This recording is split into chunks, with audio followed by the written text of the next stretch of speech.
So we are going to be doing 3 parts in this experience, in this summit. The first part is going to be defining midlife. That will be the first 45 minutes. The second part will be all about looking at choice points that we have, because we are in the middle of our life at this point. It's a great opportunity to be able to choose where we are now and where we want to be in the future. And then the third part is going to be all about kind of creating the opportunity to visualize what possibilities lie ahead for us. So to get started, I will let you know a little bit more about me, for those of you who don't love me already, as Maria does, and would like to have a little bit of my background and why I'm so passionate about what we're going to be talking about today. So my name is Kim Jakes. I'm a midlife health and lifestyle coach. I have been a wellness entrepreneur since 1999. And in fact, it was 1992 that I had a major health crisis that really spurned on my passion for health. I had a major stroke, found myself unable to speak, unable to move the right-hand side of my body. And the doctors were really excited to tell me that my solutions were really lifelong pharmaceuticals that would probably destroy my liver. I wasn't as enthusiastic about that at the age of 18, as you might imagine. And so that really started my being a wellness pioneer for myself first. And then knowing that that was my calling, that was my profession, to be able to help individuals understand the power that already exists in their body so that they can step outside of the allopathic treatment model, should they choose to, for prevention or curative purposes. And really, it's really about understanding the body so that you can partner with her, because she's already super powerful. And I'm going to dive into that today. I really focus on a triad of mindset, nutrition, and lifestyle as allowing for our partnership to exist, and allowing that to be the catalyst for how we're able to really embrace the possibilities that lie within our body. And I currently work with midlife women, helping them to be able to lose weight, improve energy, and age backwards naturally so that they can really embrace the power of this next season of life. That's really what this is all about. So in this first section, I'm going to be covering how life expectancy has shifted, the concept of midlife. When is midlife, and do you belong to that club? And covering the first part of your body is wise and powerful. So to begin with, you're living in an age of a longevity revolution, really. Life expectancy has shifted tremendously in the last 100 years. When my grandmother was born, she was born with the vision of living to late 60s, early 70s. That was her vision. So when you're born with that vision, you have a certain trajectory in mind. She had certain role models in mind. She had certain seasons of life that she was expecting to travel through, that included raising a family, that included, going through a graceful retirement. And in her perspective, crafting, right? Until such time as she passed. And so she's now 95 years old.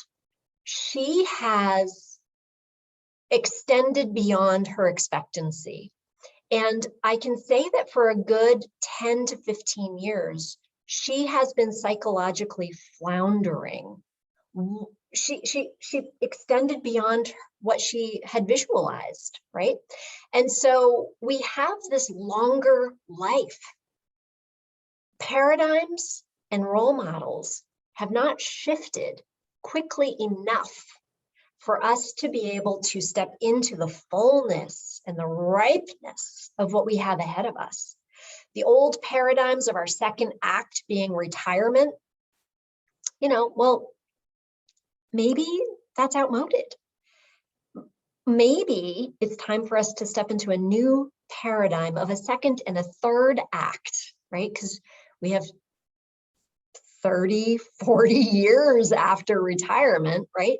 A second and third act that includes rewirement. Who do we want to be? What do we want to become? What do we want to bring to the world? But I want to let you know the very first thing that people say to me when I say I'm a midlife health and lifestyle coach, the very first thing they say is, when is midlife? And the very second thing they say is, am I in midlife? Okay, so I want to cover that for a second. I did a survey recently and asked a wide spectrum of individuals, what do you see as midlife? How do you define midlife? And when I gathered all of the survey questions, it was really interesting to see how I could categorize them into different categories. The first was, there was the mathematical answers. Well, if I expect to live to the age of 88, then 44 is precisely midlife.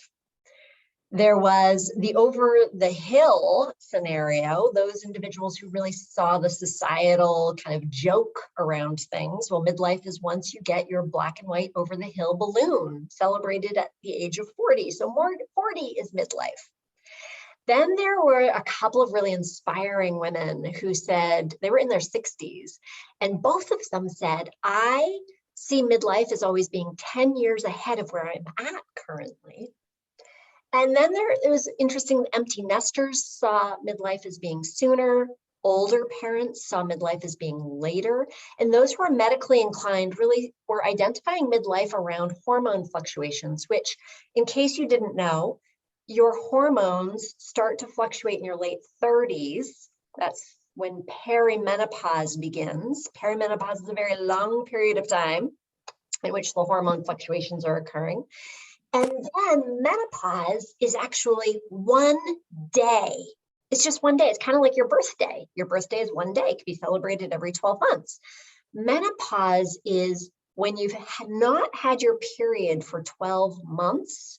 It's precisely that last period date that you had. All right. So there are all these different definitions of midlife. What I want to illustrate to you is it's diverse. And what I want to let you know is that you are welcome to join in this conversation, however you define midlife. We are coming to midlife with shared experiences, with inherited stories, perhaps around how our family, our parents, our society have seen midlife as being and how it's defined and what its paradigms are. And we are now becoming the new role models. We are deciding what midlife roles we have, and ultimately what we want to role model to the upcoming generations. All right. So this next season of life is one in which we are landing in midlife with some wisdom from life experience, maybe with a sense of clarity around what we have done and what we want to change, maybe even a sense of urgency around kind of, this is our halfway point. Do we have a creative project, a passion project? Do we have mentoring that we want to do? Do we want to have a career change? So there's so many things that we have boiling inside of us, and yet we show up to midlife also with midlife symptoms, right? They can be rather limiting. Things like brain fog, weight gain, headaches, interrupted sleep, night sweats, libido shifts, anxiety, depression, thyroid shifts, thinning hair and skin, appearance of aging, loss of muscle. And yet we sit in these symptoms a little bit in isolation because many of us don't actually have community, positive, solution-oriented community in order to experience them. Now, it's only been a couple hundred years that we have lived in a paradigm of medical authority. Medical authority is a novel idea where people in lab coats sit around and look at magnifying glasses and determine authoritatively the solutions that we have access to that are outside of ourselves. That's a new thing. Prior to that, for millennia, we had women helping women. We had an understanding of our connection to nature. We had an understanding of our connection to ourselves. We had an understanding of our bodies naturally designed to thrive. All right. So I'm not here today speaking to you as a doctor. I would never want to be a doctor. I'm here speaking to you as a professional in wellness, but more importantly, I'm here speaking to you as a woman who has been traveling through midlife myself and here to outreach a hand to support you. And I want to start with like just taking a moment to hold space for the understanding of how powerful your body really is. We live in our body every single day, and we go through the day underappreciating her every moment of that day, right? And I just want to take a moment to remind us how powerful our body is. We were born in an infant body, and of its own wisdom, in its own timing, through its own capacity, we physically transformed our skeletal structure, our muscle structure, our nervous system, our hormone, all things transformed so that we could become a child. It also came equipped with the capacity to regenerate itself if we were injured, such as healing a broken bone. Do you know that science still does not understand how when we cut our finger, how the cells that are replaced on our finger are not eyeball cells? They don't even know. It's because of the wisdom. We then transformed through puberty into our reproductive capacity. We organized, our body organized itself around lunar cycles. We then were able to become equipped, whether or not our bodies were used for this purpose or not, but we became equipped to be able to grow and birth a human, to be able to spontaneously produce milk, to be able to feed that human. And so with all of this in mind, our body knows how to go through perimenopause. It knows how to go through menopause, and it has come equipped to be able to do that. So I'm going to leave my section with just a reflection, okay? I encourage you to think, what thoughts do you currently have on midlife? Did you inherit them from your family experience? Have you inherited them from cultural awareness? And do you desire to have those? And then also, what midlife symptoms are you having? And would you desire any support around that?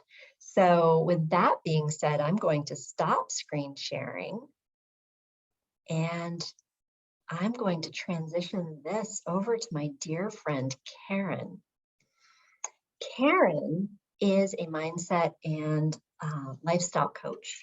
She's also a brave and pioneering midlife woman who, since 2003, has lived as an expat in both China as well as in Singapore, and is a woman who really came face to face with the reality that the life she had designed for herself was based on shoulds and not based on her heart's purpose, and decided to make a pivot in her life in order to retool herself and retool her path based more on her purpose and her heart rather than on those shoulds. So Caryn, I invite you to be able to take a moment and reflect upon this concept that we're holding in this first 45 minutes of defining midlife. Go ahead and take it away. Amazing. Thanks, Kim. It's so lovely. I was like, oh, do I need to introduce? No, done it perfectly. Thank you. Amazing. So thank you everyone for being here, and thank you, Kim, for those words of wisdom. Every time I hear from you, I have to write down extra stuff that I just didn't know about myself, and it's so true. I mean, I think the things that we think about ourselves, and exactly what you just said, I did live a lot of my life doing things that I thought I was supposed to do based on like what I thought was right to do, right? So this is what my presentation is going to be a bit about, is exactly that when I was thinking of it. So just sharing my screen. So yeah, what is midlife? Rather than going into my own personal definition of it, when I was thinking about my presentation today, I started to think about, how do I feel about that? Like, how do I feel about midlife? And I wanted to ask the question to yourselves as well, like, how do you feel about midlife when you think about, I'm in midlife? And for me, like, do you feel like it's good? Like you're feeling good about the fact that you're at this point in your life, or are you feeling maybe not so good? Is it maybe a non-event? You're feeling a bit meh as such in terms of like emojis. Feel free to put that in the chat, how you do feel. But the idea that I'm currently in my midlife still doesn't sit as comfortable as I thought it would, as I'd like it to. I honestly have this bit of resistance about feeling that I am actually in midlife. I think my mind is sort of fighting the idea. And when I actually thought about it, I asked myself a really simple question. And that was like, why do I have this resistance? Like, why do I have this bit of anxiety around midlife? And this might resonate with yourself as well, or maybe at some point in time you had this. And when I did ask myself this question, what came up was that I'm afraid. So then I asked myself, like, what am I afraid of? I think I knew at the time, but I'm like, okay, well, what's going on? Like, what am I afraid of? And it was the age. It was the age. It was the fact that I feel like, there is a fear around it. I worry about where I should be financially in terms of my career, business, in terms of relationships and health, like where I should be, feeling like maybe I'm not going to have the time before my time is up as such to achieve all these things that I should be achieving. Some would probably say that, or you might be even thinking, oh my gosh, she's just having a midlife crisis, because that's a word that you can definitely find everywhere around the word midlife. And yeah, I guess to some degree, I probably fit some of this definition. I would look at that. But honestly, I feel that I actually had a really good go at this midlife crisis per Google definition back in 2020. I would have, gosh, just thinking about it, like I had 1% confidence at the most on most days. It was incredibly difficult. It was incredibly painful. I would say that most other days I was hugely disappointed with myself and anxious. But through a lot of inner work on myself, it definitely wasn't easy. I had to search for help. I then had to accept the help. But the other part of it is that I also realized that this fear, as you hear a lot of, that's where I get my greatest growth. And as Kim mentioned just before, that's when I really had to look at myself and everything going on. And I did pivot as such to sort of make that decision that where I was at that time was not working for me. And I think when I think about this is why I wanted to do the summit, it was so important to me because I am definitely stronger now, having been through what I've been through, and I'm so much more aligned with who I truly am meant to be. But at the same time, I know that this is a forever journey. So I know that I'll always be growing, and with that growth will become fears. It will be a lot of things that will pop up. The one around midlife is one that's just obviously something else that's popping up. And it does stop you in your tracks sometimes, and it makes you question what you actually are doing at that time as well. And it can be really hard. But I guess what I really want to remind you all of, and you probably know too, hopefully, is that fear is not to be feared. It's absolutely normal. And you will have these worries and fears. And what I found out about myself is that my fears are actually linked to a lot of my beliefs, that I should be in a certain place right now in my areas of life. These beliefs have become a part of me as I've grown up from a young child through to now where I am now. And everything I've been exposed to has created these beliefs around me. And I think the key question is like, I ask myself, are these beliefs aligned with who I am right now and who my values are? And I'll mention now because what you need to understand about your own beliefs is that they are there because at a point in time you needed them and they were aligned with who you were. For some, they were there to help you or protect you, but they do drive certain behaviors, as you can probably think about the behaviors that happen because you have these beliefs. For example, if money was scarce when you were growing up, it may be a belief that you need to have a stable job, that you can meet your basic needs and you also buy what you want.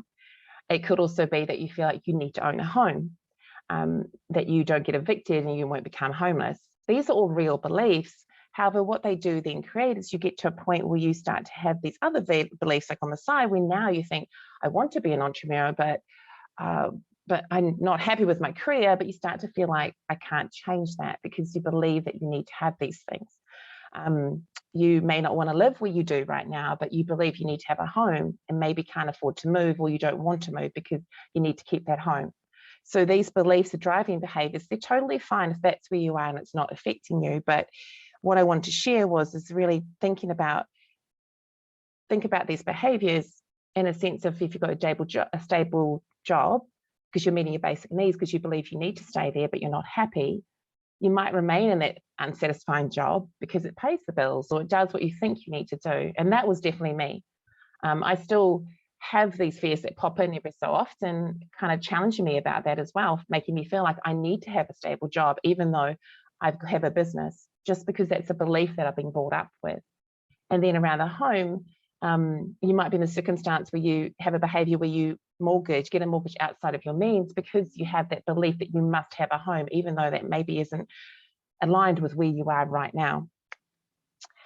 So I guess, simply put, I figured out what I can control when I looked at all of this. And as you know, you can only control yourself. And even within what you can control about yourself, there's some things that still are a little bit out of control, and you can't control other people. So when I did look at this, there was a lot of learnings around that, thinking, okay, what can I control? And it was like, I can control, I can meet other people's expectations. And my learning from 2020 was I could keep going down that track. And I could keep doing these shoulds and these expectations. And that maybe at the time seemed like the easier choice. Or I can choose me. And thankfully, I am choosing me. It does become quite difficult sometimes. Like as mentioned, those fears do pop up. But I'm so thankful that I am in that point. So today is about really looking at it going, okay, behind those beliefs, behind everything there or in front of it, there are these behaviors that are being driven. There's stuff within me that I'm creating these behaviors because I feel like they will serve the belief that I have from before. So I really wanted to focus on like these bad behaviors, all these ones that are causing the blockages, are stopping me from doing what I want to do and what feels right to me. And so I wanted to take you all through this exercise quickly. So if you have a pen and paper, I also have at the end a link that you can download a worksheet. So it really is a very quick 4-step awareness exercise. It's really empowering for me to kind of unpack it this way, because you might have a behavior you have like procrastination. You might not action things as often as you want to, but you will find by unpacking it, you might grow a bit of an awareness about why that's actually happening. So the first step is to look at your behavior. Choose one behavior that you want to change now. So think about something that maybe keeps bugging you, that comes up. It's not maybe as strong coming at you, but you have this subtle kind of like just a bit frustrated. Oh my gosh, why do I act that way? Why do I do that behavior when this happens? Just something that kind of just keeps bugging at you. Think of that one behavior that might be blocking you from something that just doesn't feel right or align with you right now. Then think of a negative emotion around that. What do you feel that's a negative emotion when you do behave like this? Are you annoyed with yourself, frustrated? Do you feel like this kind of a sense of emotional exhaustion? Then think of the negative belief. Like, what belief is in there that might not be negative? For me, as I'm going to share with you shortly, it didn't seem like a negative belief. But when you think about what it's creating, the behavior that it's driving, it is. And then lastly is like looking at the need. What need is linked to this behavior and emotion? Because you will find underneath everything, there's a need that you are actually fulfilling because of this behavior. And it's really looking at that and deciding. So for me, my behavior I want to share with you is that I create a ridiculously busy schedule in my life, 1.5 to 2 weeks out. This is something I came across recently that I didn't realize I was doing unintentionally. I would do it, and then even if I don't have things already in my schedule, I will find ways, like I'll call up a friend and put something in there, or I will find some way of helping someone. There'll be something in there. I will join a course because they're always available. Just, I won't prioritize things for myself. I just feel like they'll fit in somewhere. And then the negative emotion that comes with it is the guilt. So the guilt that, oh my gosh, now I can't do that thing, which is actually really important to me. I don't have that time for my family, my friends. I don't have that time for the business stuff that I want to do. I feel extremely overwhelmed about my schedule sometimes. I get really frustrated and annoyed about it as well, just thinking, oh my gosh, why have I done that again? And I'm emotionally exhausted from setting myself up with so many things, because I feel like I need to be busy. And that is what the negative belief is that being busy equals successful. So that's something that I've seen a lot of my life. And it's just been a belief that's been put into me, and it's no one's fault. It's just happened based on things that have happened to me in my life as a young child, and then as I've grown up, and thinking that I need to be busy all the time, running myself ragged, otherwise I'm not successful. But as we know, being busy doesn't mean you're productive, effective, or anything like that. And that is what I'm learning. And behind that, the need is for me to feel accepted, to feel secure, to feel stable, to feel worthy, to feel validated. Like, there's so many more I could have put in that, but you can sort of see from this, if you take the time to work through the 4 steps of behavior, the negative emotion, the negative belief, what needs are being fulfilled, you can see, you look on the paper, you're like, is this me? Is this what I want?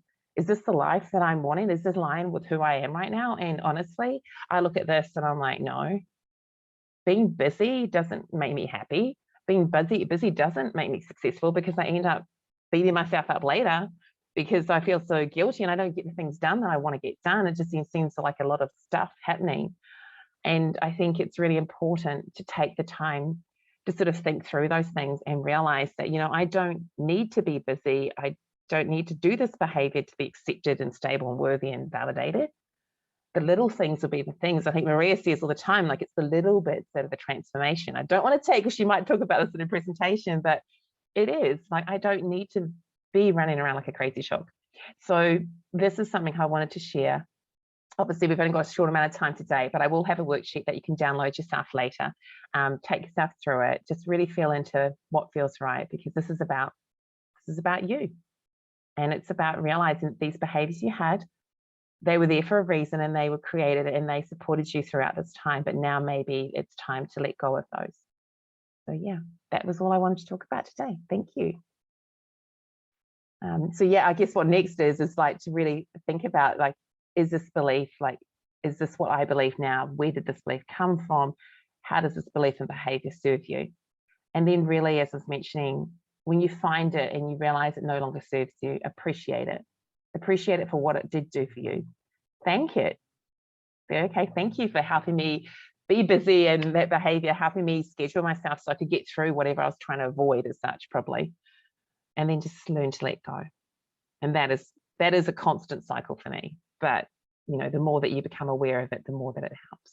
So yeah, thank you, everybody. If there's any questions, obviously just put them in the chat. I don't think there are. Would there be any questions? Maria, I'm going to stop the share. No. No, can I just, did anyone else uncover a belief there? Because I did exercise along. Is it okay? I'll share. We're a bit ahead of schedule, so we've got time. So please come in. Food planning, going shopping, planning my meals and all of that. And I'm like, why don't I just sit down and plan my meals ahead? So it's always like that last rush. What do I have? What do I have? And then it's overeating. So anyone else? That engenders shame in me, because I'm an intelligent woman, but I don't plan ahead. And it's like, oh, that's so interesting. And then I grew up that my biggest thing in my Italian heritage was to feed the family. So feed the family, and there was never enough money. So we had pasta every night, and we grew up on pasta, the Italian stable. So that's sort of a belief. And then the last part of it was nourished and deserve to be nurtured. So I'm going to be working on that. So if I plan, I won't have that shame. And I do feed my family, feed myself, feed my family. My husband's a great cook too. So here, so I'm going to put some more time and effort into food planning, both shopping and my meals. Yeah, that's such a good point. That's something that I had to learn to do as well. Yeah. And with my busyness, I ended up, I've literally put reminders in certain days to not book this in those days. and it pops up every so often. I have to do that just to try and break that thought that I need to. And it's actually to sit down, like I'm sure many of you can relate, to sit down sometimes and just have time to yourself, or just watch some Netflix, whatever. I do still get that bit of guilt that I should be busy, but the more I do it, the more it becomes not as, I'm like, no, it's okay. I need this time. So yeah, amazing. Yeah. Okay, so I Sorry, can absolutely relate as well. In fact, I had an example this morning. You know, many of us have grown up with the concept, as you had said in your example, of be a homeowner. And I was a homeowner for many years. It's the American dream to own a home. And my husband and I have consciously redesigned our life in midlife completely. And one of the things that we decided was that we no longer wanted to be homeowners. In fact, at one point, everything we owned fit into a car. But right now we live in an apartment. And this morning something happened, and there was a repair that needed to occur, and all the feelings of, oh my gosh, this is something that needs to be done. As a homeowner, my mindset was clogged up with, where do I have the time to do that? And you know, all the things that I was habitually doing as a homeowner that never felt good. It never felt good to be a homeowner and have to do that. And this morning I was able to go onto my online portal, submit a ticket for some nice gentleman to come into the home and do it for me 2 hours after it was requested, the ticket was submitted. And I just sat there and said to myself, thank you for stepping outside of the shoulds, for analyzing what you really want to align with, how you want to utilize your time and your energy. And this is a simple yet profound manifestation of making that change. So I could relate to that. Yeah, thanks for sharing, Kim. That's so real. I get that too. So thank you, everybody. So I get the pleasure to introduce the lovely Maria. Some of you may know her. She has been someone I've connected with, I think, in the past almost year or so, but I feel like I've known her for such a long time. And Maria just has so much wisdom. There's lots of credentials you could get off her page and find on her LinkedIn and all that kind of stuff. But I wanted to share with you is that there's something about Maria and the way that she does things. And we were chatting last night quickly about this. And it's like, she's just going to show up and she's going to, you're probably going to drag her back because she'll go, wee, like she said, down the rabbit hole and that. But there's just so much wisdom and learnings that you can gain from what she does, and just the generosity and the kindness behind. She is Maria from Maria Heals. Apparently she's got a bit of a fan base. People come up to go, oh my gosh, you're Maria from Maria Heals. But it's really exciting, and she's a beautiful soul. She has so much wisdom, as I said, to share with everybody in just a different way. And she's really helped me personally and professionally just get out of my head and just to figure out a different way of looking at things in perspective. So I feel like you're going to gain something that you maybe never thought you would today. And that's why the three of us have sort of worked together, I think, is because we're quite different, but we all have the same, we want to help people and serve others and help them be better versions of themselves or find who they truly are, I think. So without going on too much, I'd love to introduce Maria, who's going to present today on her definition of midlife. Thank you so much, Caryn.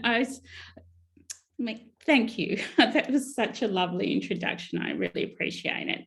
So when we came together and we're all health professionals in the wellness, one of the things is like, hello, midlife. You know, it was like, hello, midlife. You're here. This is my next phase. And when I was going through it, it was, oh my goodness, something inside of me is dying. Like that's what I thought. And I want to demystify that now that I'm on the other side. I'm 59. So I'm on the other side. My children have grown up. I've gone through menopause. I'm nearly an empty nester. I have a 25-year-old at home. And I'm in my next phase. And I want to demystify the fear around stepping into that wisdom and reclaiming that power we have to share from our experiences. And sure, there was one stage in my life in my 40s that I did course upon qualification, and I said, no, stop, that is enough. Now share it. And that's what I want for all the women. We have hundreds and thousands of hours of experience that we can share to uplift the world, and share it in a way that's possibly shining a light where there isn't a light in people's lives. So for me, it's really important that we all show up with our gifts. So who am I? I'm Maria. I'm a medical intuitive who repressed that gift, and I have to, like, the fingers are out. The gift came to me, and it kept coming to me and kept coming to me until I had my own breakdown. I broke 3 bones in 1 year, and I still wasn't listening. Go figure. I fell. So you need a break, broken arm, slipped and fell at a pool. Second one was slipped and fell after a restaurant, and I only had 1 drink, so I wasn't inebriated, and I broke a leg really badly. And from that, I broke a leg. That was a long period of convalescing. I was also a marathon runner at that stage, and it was really difficult to shift out of the who I knew I was. So my identity was shifting then. I was going through menopause as well. It was my last period as well during that stage. I know too much information, but that's me. And then the last 6 months, so 6 months to the day, that was arm break, leg break. 6 months to the day, I was a Pilates instructor at that stage, and I dropped a Pilates piece of equipment on my toe and broke my toe. Well, I just fell apart. I'm like, I surrender. And guess what? When you surrender, magic happens. And that's when I tapped into this sensitivity that I've always been overwhelmed by, and seeing seeing through bodies. I was qualified, so my education put me in that. But also I saw things that my colleagues weren't seeing, and I thought, I'm the weirdest person in the world. But I was a medical intuitive, so I saw in the bodies. I saw muscles that were turning on and off. I saw bones that weren't quite formed. I saw organs that needed a bit of nourishment. And then once I shared that gift, my world changed. So I'm a mother of 2. I have 2 grown-up children. I run circles, which is my passion, is to bring community together, women's circles, and I'm a speaker. So today I want to explore familial and societal narratives around midlife. There's a new introduction. We all know about the maiden mother crone, but there's another phase of life, and that's the Marga, and that's where we are. We are in the Marga phase. So, cycles of births, deaths, and rebirths, which is what life's about. So, how old was Cleopatra when she died? I know I gave you the answer. But Cleopatra, just piggybacking on what Kim mentioned, that we are living longer, which creates that phase in the middle of that life longevity. So, and I just wanted to put up, look, 39 years, Cleopatra, she ruled the world. And that was old at that time. 42 years, Amelia Earhart stepped out of her comfort zone, and she was amazing. This is another woman who I think was the first chemist. I did write it down, but I don't have my notes, so I'm not sure. But look her up. She was pretty amazing. And I just have to take me away here. And Jane Austen, who doesn't know Jane Austen? Oh, look, I've got the same photograph. Sorry about that, but you know Jane Austen was an author, and I'm not a big reader. I've never read a Jane Austen book, but I do know her work and I know how formidable she is in women's lives. So, okay, so let's go into Mother, Maiden, Marga and Crone.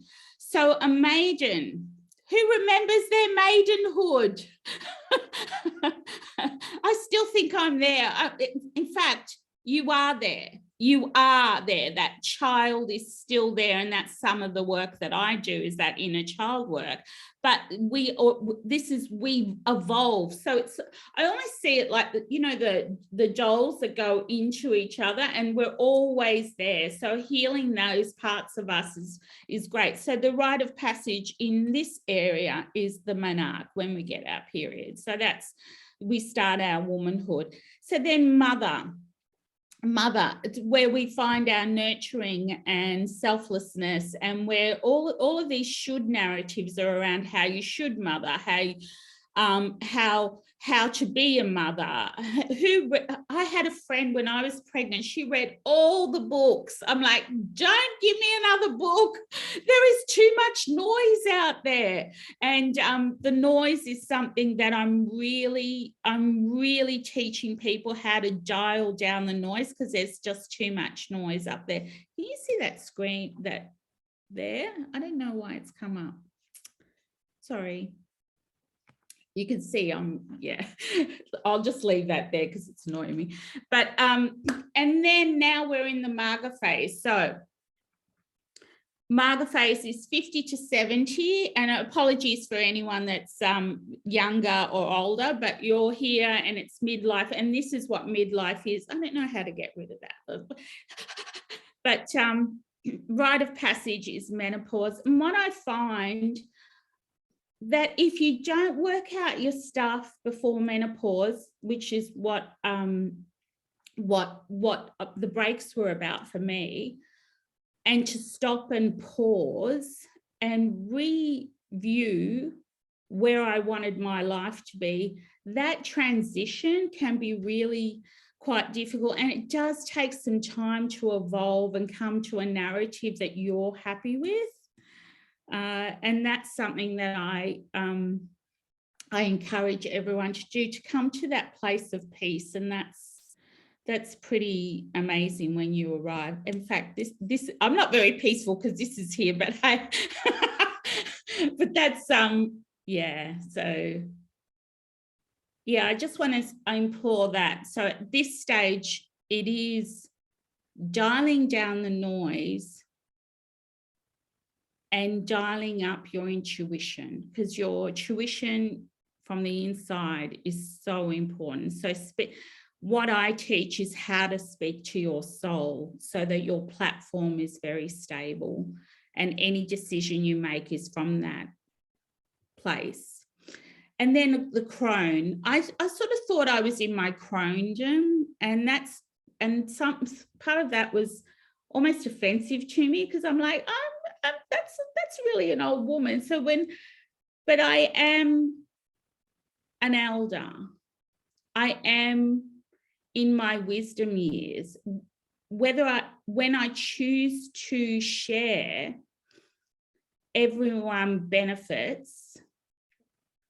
And that sounds egoic, but I don't mean that egoically. I want to invite everyone to share their experiences. And I was thinking about the elders that have been in my life and how important they were to my formation and evolvement during my personal development, my spiritual development. And it was really important to have them there. I don't know, I might be running out of time. So yeah, there are deaths. The life cycle is cycles of birth, death, and rebirth. And I mean that in a spiritual evolution process. We leave something behind, we grow into something new. We leave something behind, we grow into something new. And that's our process as we grow. And the women in this age group will save the world. The Dalai Lama said that. And the Marga Queen is to discern your truth within you and to be radically honest with yourself, to stay present and to learn to be kind to ourselves. And that's what I say about this stage of our evolution. The Marga time is when many women really hit their straps in terms of creating new businesses, birthing new passion products, and for many finding their voice and using it. And please, speak your truth. We've got, and in the next presentation, I'll talk about the wounds, but we've got so many underlying unconscious biases, but when they're revealed, they unshackle you, they create a freedom for your soul.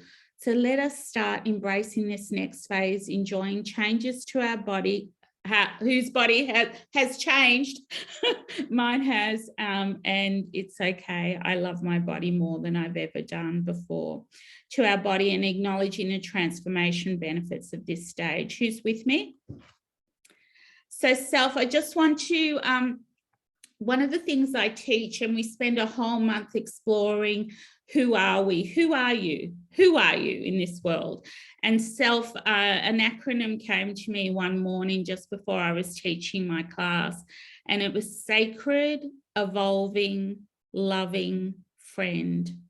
So be your own loving friend. And I just want to leave you with this.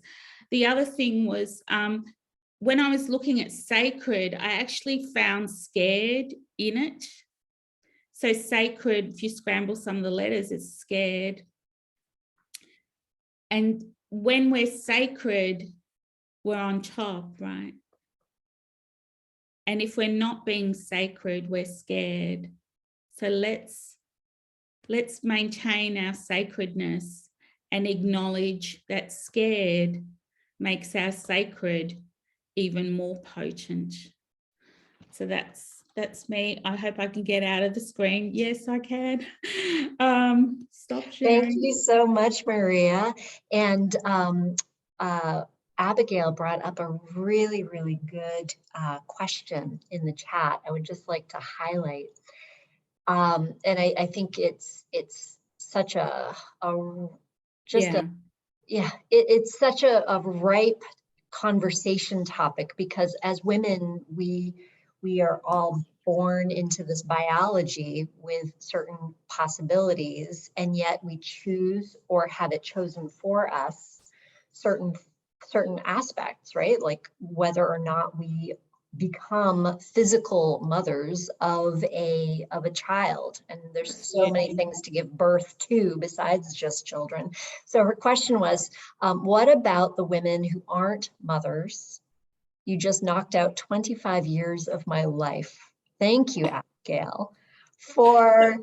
Great question. Thank you, Kim, for bringing it to my attention, because I do want to speak to that, because mothering isn't necessarily, for me, on a spiritual level, I work with spirituality. When we mother, the most important mothering we will do is of ourselves. Mother yourself like you do your inner child. Mother and care for yourself. Mothering to me is a concept, a philosophy, a support system, it's a philosophy. So when we mother, we take care. That's my interpretation. So when Mother's Day comes around, I'm going, what about for those who, I'm with you, Abigail. What about for those who, but like the mothering is we mother our, and mothering, we mother our clients, and some of us go, oh, you can't do that. You can't mother your client. Why not? We care for the people around us. First of all, this is what I teach. First of all, it's you, mother you, like you would mother anyone else. Mother you, care for you, then care for the ones around you. So then we care for the you around us, and then care for the planet, care for the we. And that to me is my definition of mothering.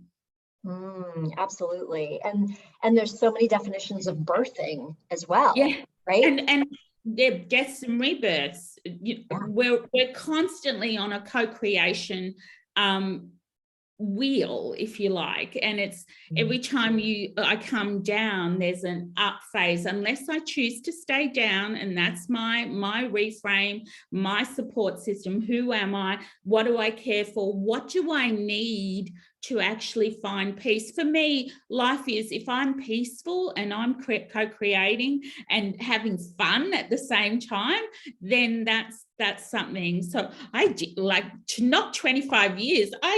Please, that was that, no, not at all. Mothering is the roles you take in your workspace, as an entrepreneur, the way you show up and share your wisdom, the way you nurture others, but mainly I implore that we nurture ourselves first. Beautiful. Abigail, am I your friend now? That's a tough one. It's a hard subject. Yeah. Yeah, absolutely. Yeah. And I've worked with, the other side of it, I have worked with a lot of clients who do want to birth children and can't. And there's a whole process in that, not to say that you're in that situation, but just to say that I've worked across the breadth of women who are mothers, who are not mothers, who want to be mothers, who have been mothers and didn't want to be mothers, all of the, we're human and we have our own experience. Great. To be respected and held in a sacredness that we want to that reclaim. That's our experience, and this is how it is. Yeah.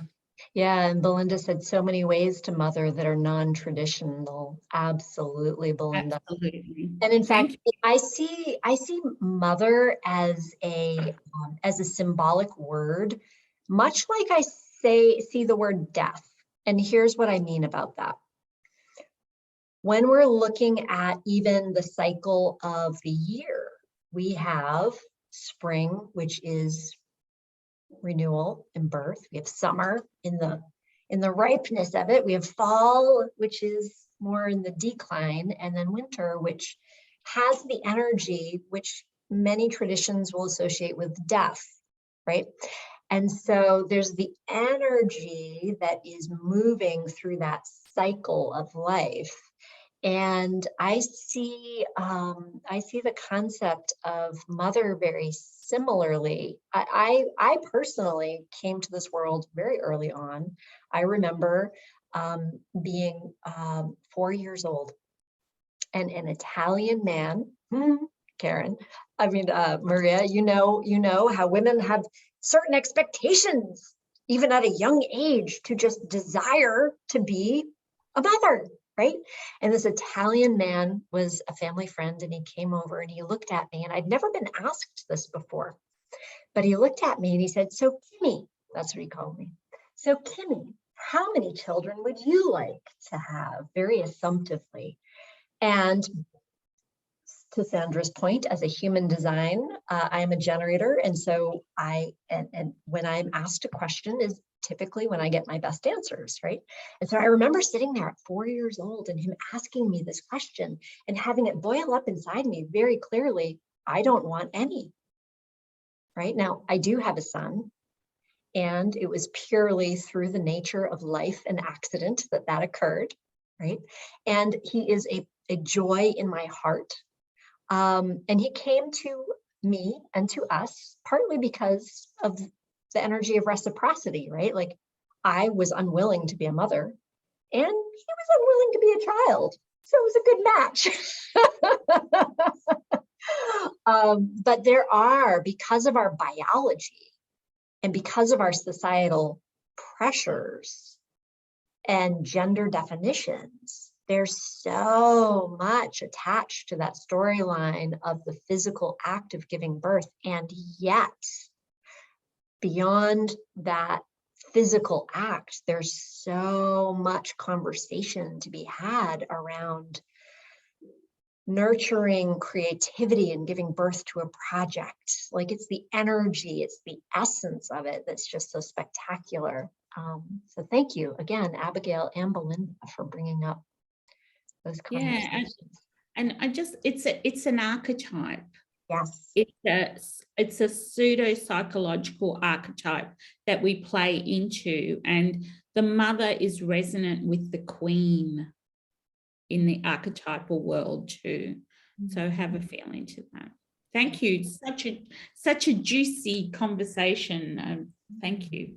Yeah. Any other questions for either? I'm going to hold space for a few minutes. So if anybody needs to run off to go to the bathroom, get some water, whatever it might be, but also while we're doing that, just hold space for questions and insights, whether you want to. I had I was a bit interested, Maria. You mentioned, I think at Marga, you were saying age 50, like biological age 50. What does I'm 47, so you were sort of saying you had to come, like you really encouraged, like if you could, I'm assuming like sort of, I guess what I'm going through now, sort of really finding myself as opposed to sticking with the shoulds and stuff. Is that kind of what you mean? Is like if you can, like from your experience, if you can take the time now, is that what you mean?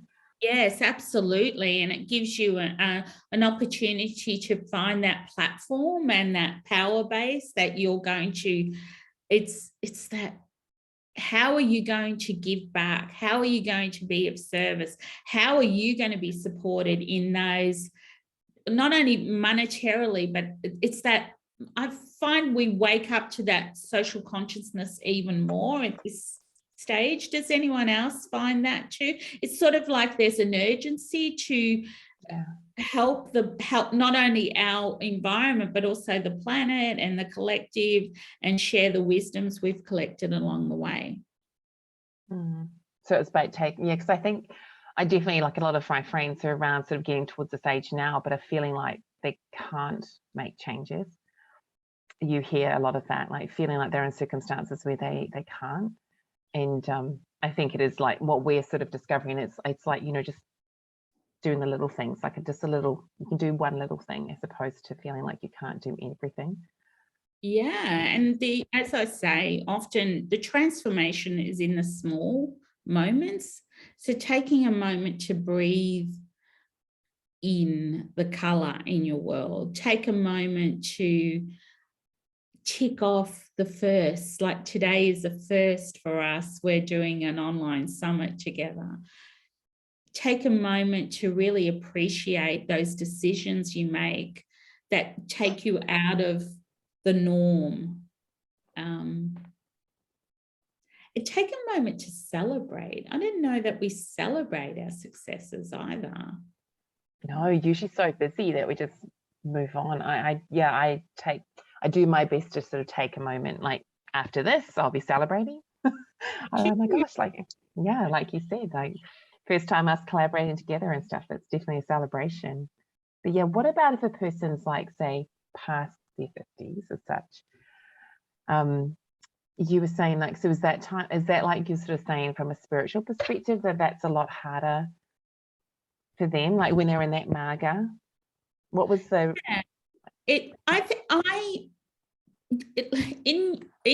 this is my experience and what I've seen in my clients. So in my 20s, I knew everything. Anyone else? Yeah. 20, I knew everything.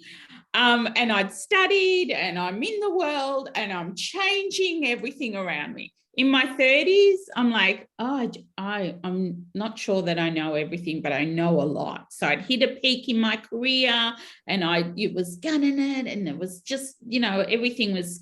In my 40s, I started to go, ooh, not sure that I know everything. In my 50s, I'm like, I don't know everything, but I want to know more. And that's been my journey, and the ones around me too, is the lifelong learner is almost lit up, and the curiosity is an evolvement. It's like, and what else is there? But you know what you know until you know something different. And that opens the door up. Yeah, I think now when my kids come to me, they're like, why don't you know that? I'm like, it's okay. Whereas, like you said, in your 20s, you thought you knew everything. I think that when I was 18, I thought I knew everything. And I just, it's amazing to witness the evolvement, the evolution in others now that I've been through it. And it's, yes, the keys are present at every step of the way. Is like, whether you take the key and open the door, that you open the path, that's a choice. Yeah. Yeah, and Linda has said, I feel like if I hadn't met the people I met when I did, that I may not have got to my power I'm feeling now. It's the analogy, did the egg come first or the chicken? So glad I took the path that I did. Yeah, so many times there's a catalyst, but would you have identified the catalyst had you not been ready? So it's that, what came first, the chicken or the egg, or when the vibration will attract its own vibration, right? So as you are vibrationally shifting into a new state, you begin to see, observe, and attract to yourself things that are at that new vibrational state. So it can feel like, what came first, the chicken or the egg? And very much it can also just be that it's vibrationally shifting, and you yourself have also, I am 100% certain, knowing you, been a catalyst for individuals around you. So both as your vibration raised, you began to attract vibrationally a new group of people, but you're also a catalyst for others. And that's why it's so important, to Maria's point, doing the love work for ourselves, right?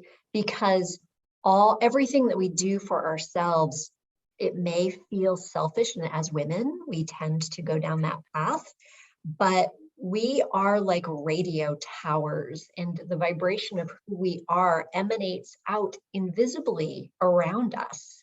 And as that new vibration emanates out, we are catalyzing micro transformations without even knowing that we're doing it.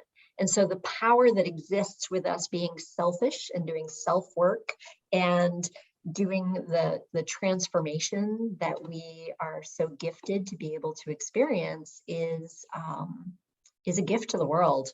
I have a saying that I often say: every investment that a woman makes in her health is an investment in a better world. Mm-hmm. It's not selfish. It is 100% transformational in so many ways. Shannon, thank you so much. Beautiful. We've got a couple more minutes before we're back. So do either of you need to bio break? I'm fine. No, I'm good. No, I'm good as well. Amazing. Yeah, that vibrational frequency is we call in what we need, and it's from an internal, intrinsic, soulful. The more process, so the more we know ourselves, the more we call in how we want to feel, the more that grows.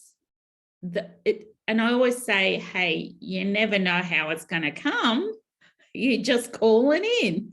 Might be flippant with that, but there's a seriousness to it. There is a discipline to sort of tapping into that knowing and acknowledging and celebrating the evolutionary knowing that we go through. And the way we call it in is like, oh, well, I want $1 million. Let's just call it in. And you go, okay, that's a bit flippant, but I've seen it happen. So, and there's a process to it. Yeah, it's really, I haven't called in $1 million yet, but hey, and why not? Got your money candle burning. Yeah, exactly. But there's lots of what would I do? The whole thing is you start the set of inquiry. What would you do with $1 million? How would you spend it? Who would you it's too much. So I call in smaller bits that I can manage, and that's the frequency of it. Yeah, it's interesting. Manifesting is an interesting process. Yeah. So thank you, Linda. Thanks, everyone. Okay, I think we might as well kick it off. Sure. Okay, we're going to begin our part 2. Remember, for those of you who are just hopping on, we're dividing this up into a 3-part series. The first part was reflecting upon defining what is midlife. This next part, we're going to be looking at choice points that Caryn actually began the conversation around, looking at where am I now? Is it in alignment with who I visualize myself becoming? And how do you then walk through that path to step into your future self that you're manifesting? So to begin with, in this first segment, I will be talking about some choice point solutions around your health. I'm going to be highlighting one superpower that your body has, and I will let you know it has many, many, many countless superpowers. So I'm only going to be highlighting one. And I'm also going to be highlighting how to partner with your body to unleash this one superpower. All right. So first of all, let's reflect upon choice point. Remember, choice point is, where am I in my current state? Where is my desired state? And how do I make that choice, make that pivot in order to move in that direction? So I'm going to tell you about a story of how I stumbled into midlife. Now, I'm a wellness professional. I have been. It's been my point of passion for my entire life, right? And so I stepped into midlife, however, blindly. And I can now, in hindsight, look at why that was. But I stepped into it blindly because of lack of information. You see, I was brought up in a family in which every single female, except for my mother, had hysterectomies. Did you know that every year there are 600,000 women who have hysterectomies? Just sit for that for a moment. That's a powerful, powerful number. And so I did not have a familial kind of support system, storyline to be able to relate to. It was the storyline of have the surgery and move through, right? It was not, this is how we nurture ourselves in preparation for this new phase of life. I then sat in my doctor's office, and for any of you who have gone into a doctor's office in the last number of years, maybe you've had this experience, which is you're sitting on the chair or the table, and the doctor's not even making eye contact, but they're typing on a computer looking at a screen, right? Have you had that experience? It's not the experience I grew up with, but it's the experience we have now.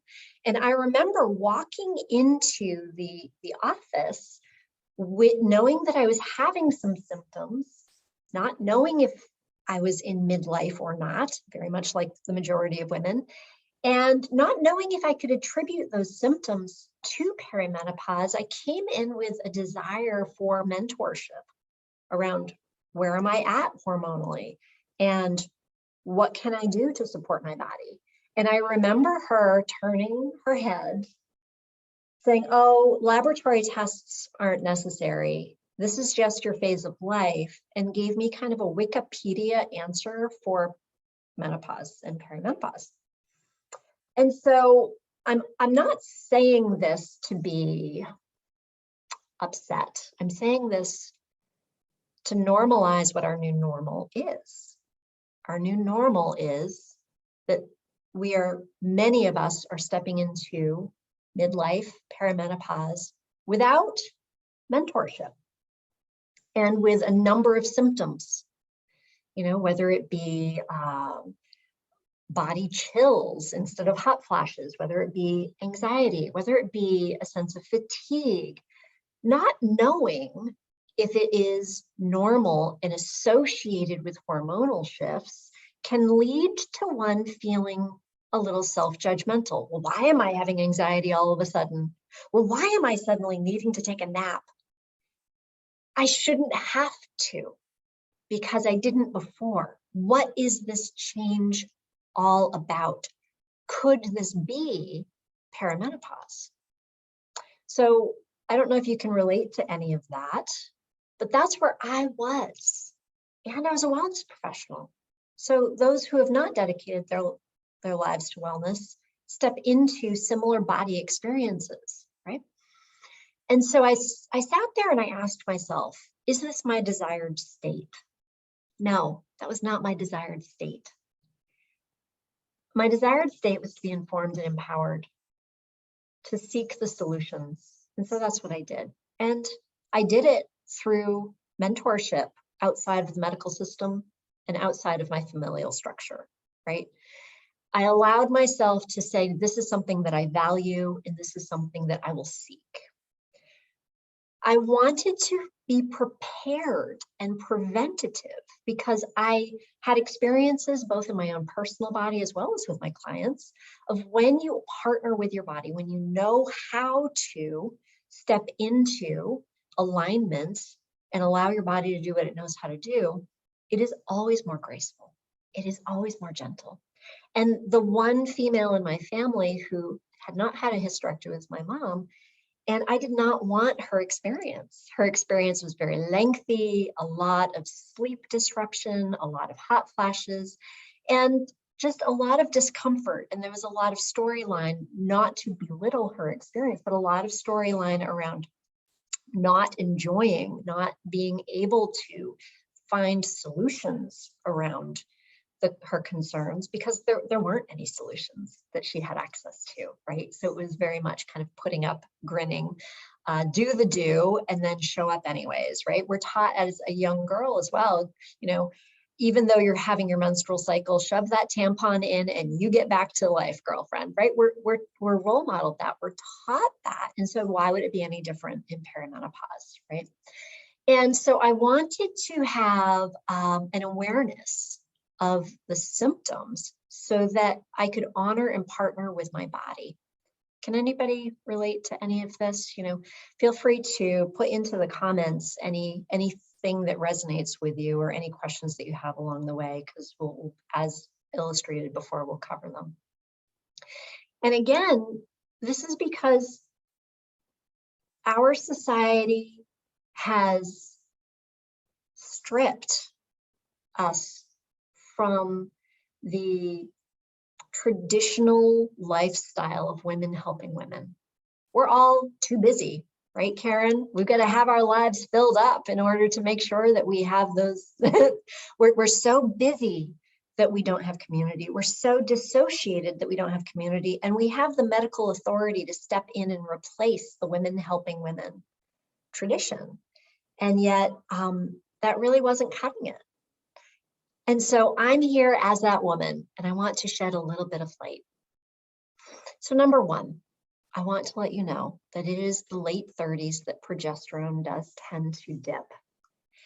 And progesterone does dip by the end of this transition, about 70 to 90%, significant. As progesterone starts to dip, we can have symptoms of estrogen dominance. Not that estrogen has increased, but estrogen does not decrease as quickly, and it does not decrease as much as progesterone does. And testosterone dips as well. And these are things that are predetermined. They're predestined, much as it's predetermined that when we transition from childhood to teen years, our body goes through puberty. It's not something that we're going to change, right? And I am not here to talk about hormone replacement. I'm not a doctor.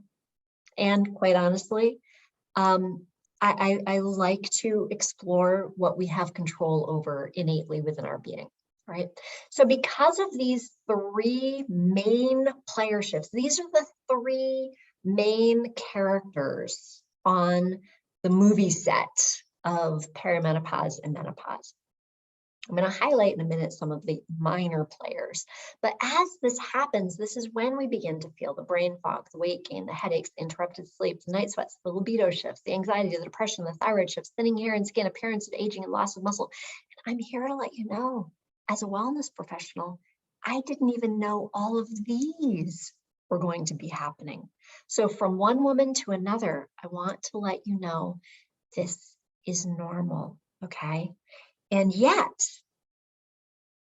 even though the shifts of those 3 hormones are predestined, our hormone matrix, we have so many hormones, and our hormone matrix is like a web.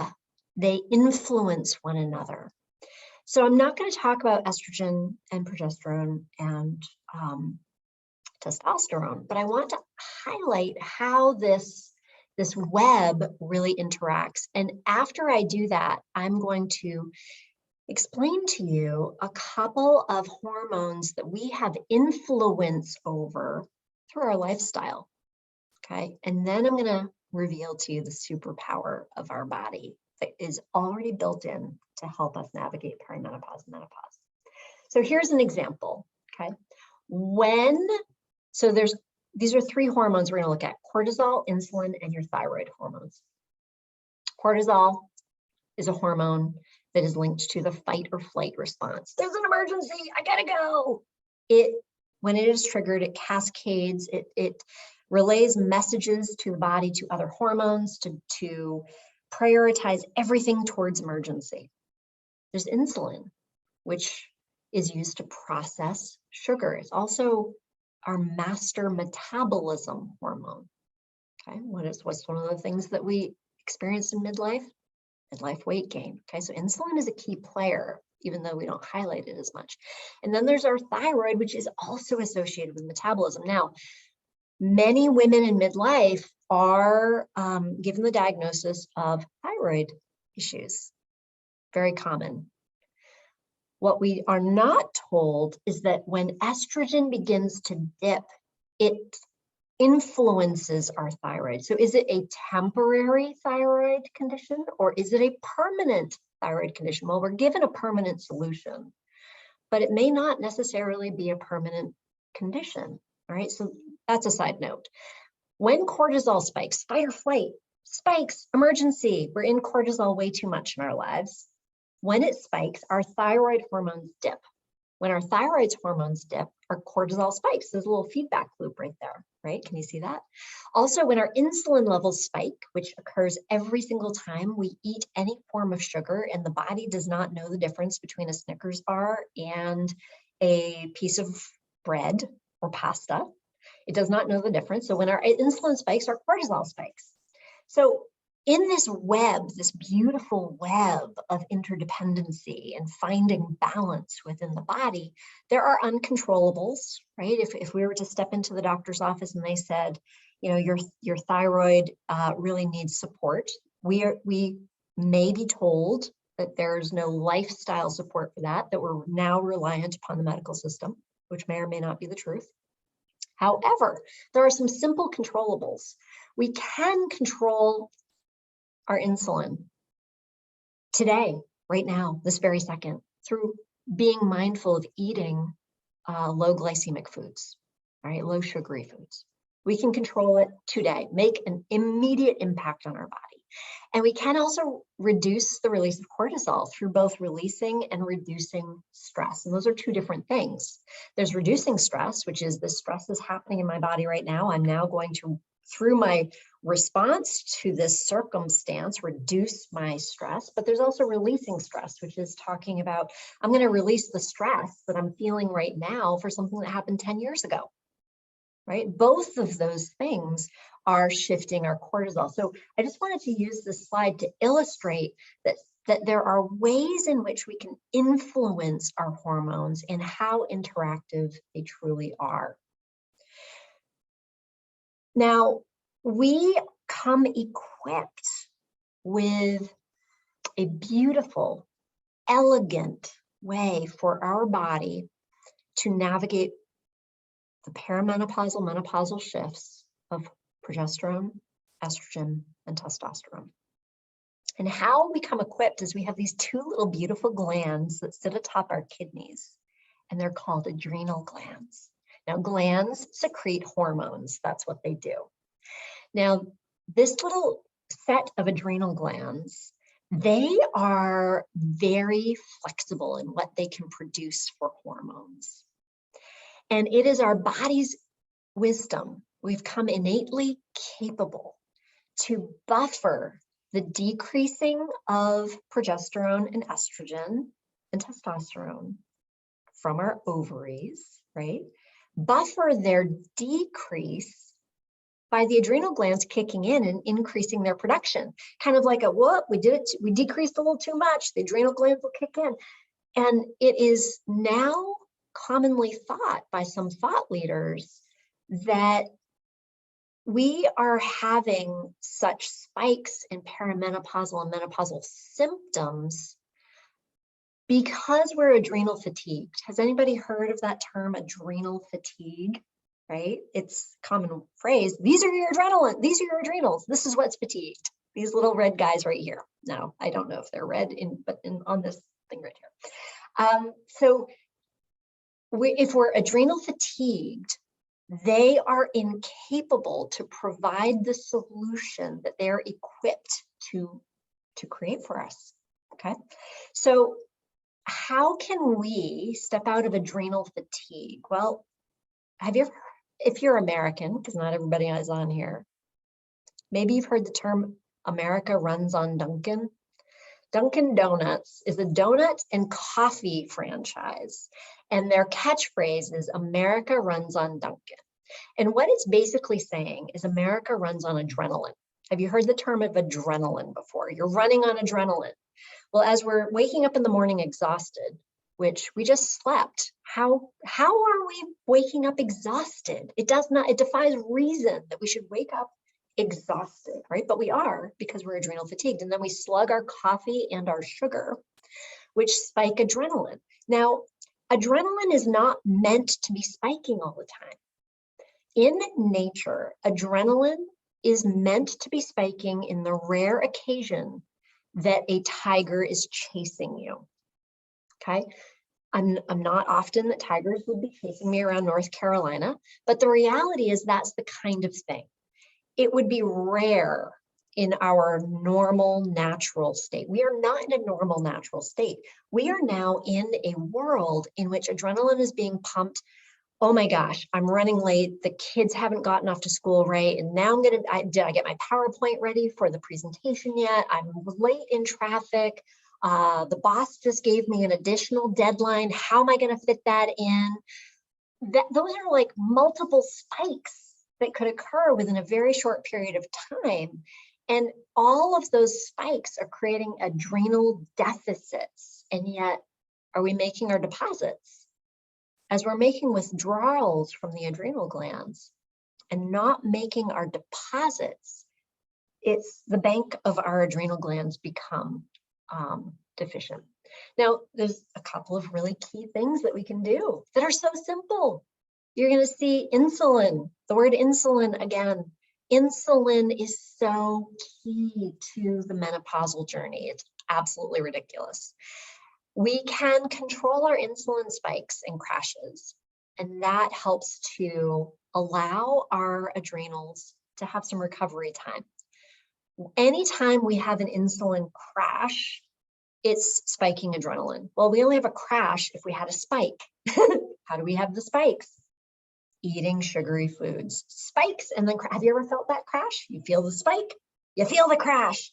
Every time you feel that crash, adrenaline is being called upon to be able to move you forward. Okay, so we can regulate our insulin. We can also do really simple things like nap, nourish our body with healthy whole food fuels. We can saunter. Many times we're taught, go exercise, break a sweat, get to that, as Maria, get to the Pilates session, whatever it might be, run the marathon.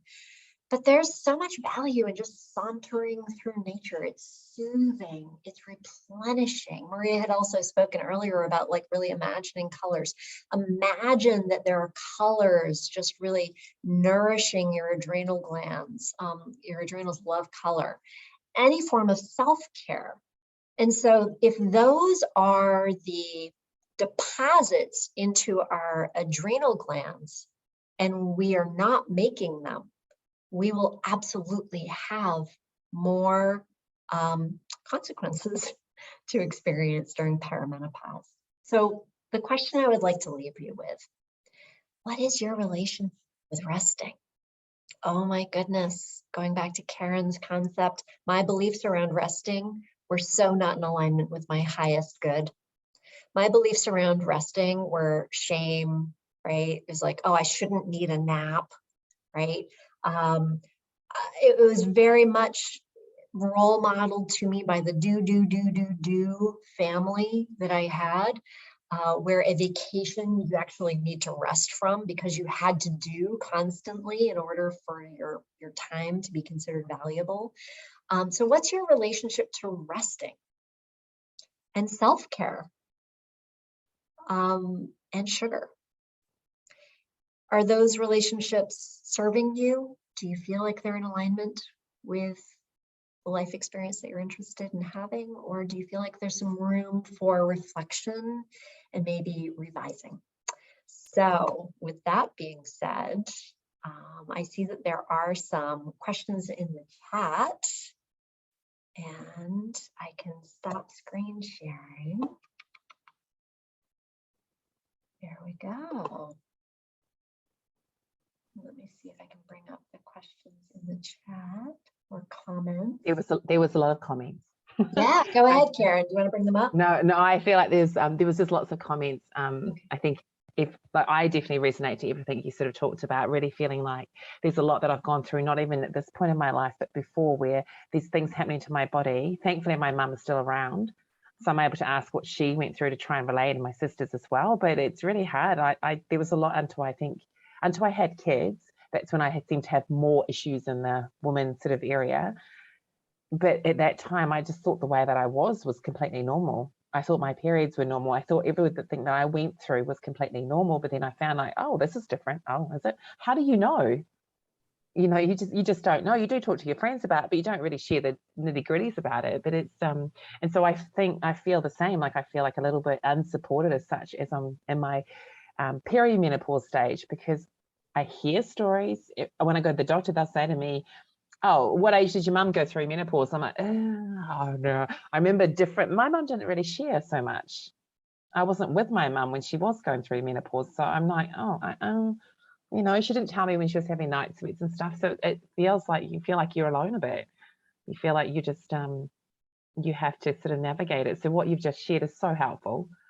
I took lots of notes that were kind of just so thinking. And I can totally relate what you're talking about, the adrenal. And I think about my husband as well. You know, he has his coffee to get him going and stuff, and then there is that crash afterwards, and I'm thinking, yeah, I'm not depositing back into my adrenals, and I need to be aware of that. So thank you so much. Just so much value, Kim. Yeah, you're very welcome. Thank you. I appreciate that. And although we are here surrounding the topic of women, yes, men have the same exact, you know, they have a menopause as well. So yeah, thank you for sharing.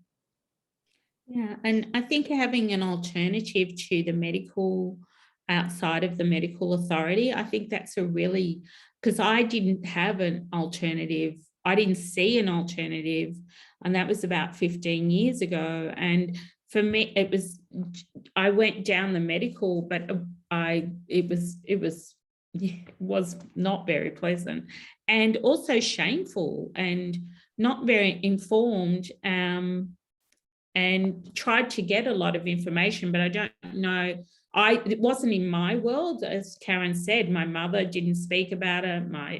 My sisters didn't speak about it. I went through it a lot quicker than my sisters too. So that was, so to offer an alternative outside, one that's held, it's really great. Thank you, Kim. That was really valuable. Yeah, you know, it's really interesting, and I'm not of a conspiratorial mind, but I just observe the observables. And here we have a phase of life around pregnancy and giving birth, which is a cash cow for the medical system, right? Let's just all admit that's a cash cow. And so the instant you sense that you might be pregnant, there's so much advice, there's so much support, and it's all billable hours, right? Tons of billable hours. And then you step into perimenopause and it's crickets. It's absolute crickets. And my conspiratorial mind is not sitting here saying it's because it's not a cash cow, but my observational mind says we need just as much support around this phase of life, and yet we are met with crickets, right? Yeah, Peggy's got a question in the chat. Kim, can you see the question? Oh, let me bring it up. Hold on just a second. So many things to look at. Let's see. Okay. My thyroid was removed 12 years ago due to Hashimoto's and cancer. What are some ways to help my body without a thyroid? Thank you so very much. You know, have you ever heard the term of, if somebody has lost a limb, the term of phantom pain? Right? Like individuals, it's like energetically, there is still that part of the body. It's like the brain doesn't recognize that the body is lost for some people. And so they literally will have to deal with pain that is occurring in a limb that no longer exists, right? And so not to say that the body is going to replace the functioning of the thyroid as if the thyroid is still there, but the body itself is equipped to be able to find balance when there is change. That it's called, it's just a normal thing that the body is doing every single second. Even as simple as, I do not have enough oxygen in my cells right now, it will cause a trigger of reactions inside the body in order to have you take a bigger sigh of breath, right? That's all done unconsciously. We don't even have to think about it. And so one thing that you can do is very simple. Use your imagination to send color to your no longer existent thyroid, to really acknowledge and hold space for the thyroid itself. And the other is to really, you know, hold gratitude for the medical system that has supported you through that process of cancer, and allow for the entirety of your body to be able to, oh yes, Maria, new ways of being, homeostasis. Yes, it's a beautiful word. The entirety of your body can find new balance inside the transformation. And it's doing it right now, right?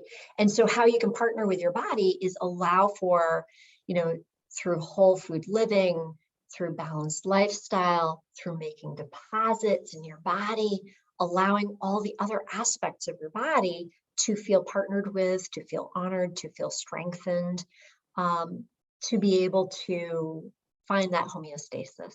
Yeah, Maria, color is a magical process vibrationally and energetically to heal. Yeah, in my past career, I was a polarity therapist and energy worker as well, and did so much work with helping people to be able to use color for themselves. And in my current coaching practice, I do guided visualizations to help individuals to identify what colors are needed in their body, in different aspects of their body, not only to nourish their physical body, but to also be able to nourish their new belief systems that they're looking to bring in. Yep. Yeah, great. Thank you. Great questions. I hope that was helpful, Peggy. Let me know, is there anything else that you have questions about with that? Can I just ask quickly, when you were both talking about color, how do you know what color? Is it more just feeling into that? Yeah. It's feeling, okay. It's trusting, you know, like we're taught to so rely upon our mind. We're over reliant upon our mind, and yet our mind is very fickle. Our mind is very, is not our highest ally. And so when you go into a place of just being and you tap into your curiosity, you know, just your feeling state, and just ask and trust yourself, trust your hunch, right? You know, if I'm sitting here and imagining my thyroid, like what color do I feel like my thyroid would want right now? Maybe it's a whole rainbow. Maybe it's a color that doesn't even exist on this into our eyes, right? Have you ever seen things that like bees see? Like they see things in ultraviolet ways, right?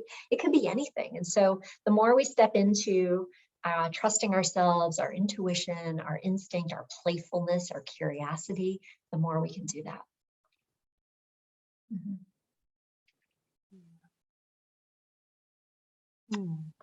Great. So I would love to be able to kick this off to Caryn.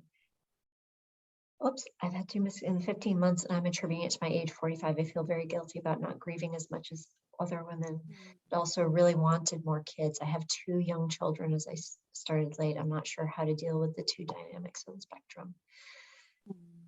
Yeah.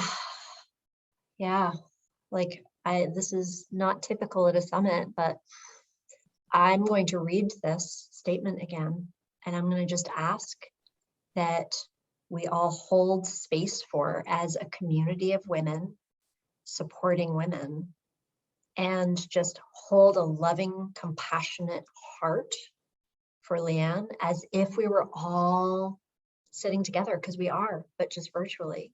So I'm going to read the statement and just ask that we all hold space, even close your eyes and just allow for loving, kind, compassionate energy to be sent to Leanne. She says, I've had 2 miscarriages in the last 15 months and I'm attributing it to my age, 45. I feel very guilty about not grieving as much as other women, but also really wanted more kids. I have 2 young children as I started late. I'm not sure how to deal with the 2 dynamics of the spectrum. Yeah, sometimes it's just about being, right? So I am sending Leanne, I'm sending you love and light and compassion and holding space for your heart. And emotions are beyond the mind, my friend. Thank you for sharing. Caryn, I would love for you to be able to kick off this conversation from your perspective of choice points. Wow. Thank you for sharing that, Leanne. I'm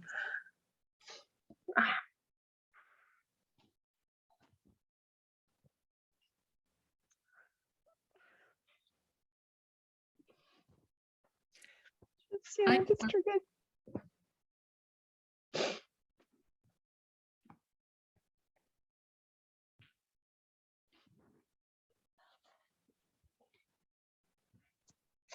This is women helping women.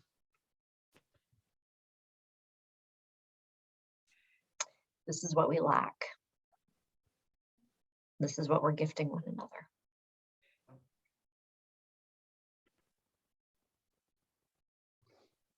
Yeah, sending so much love, Leanne.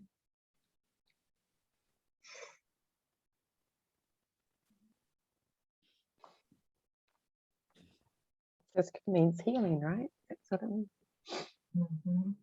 Yes. Yeah. Right.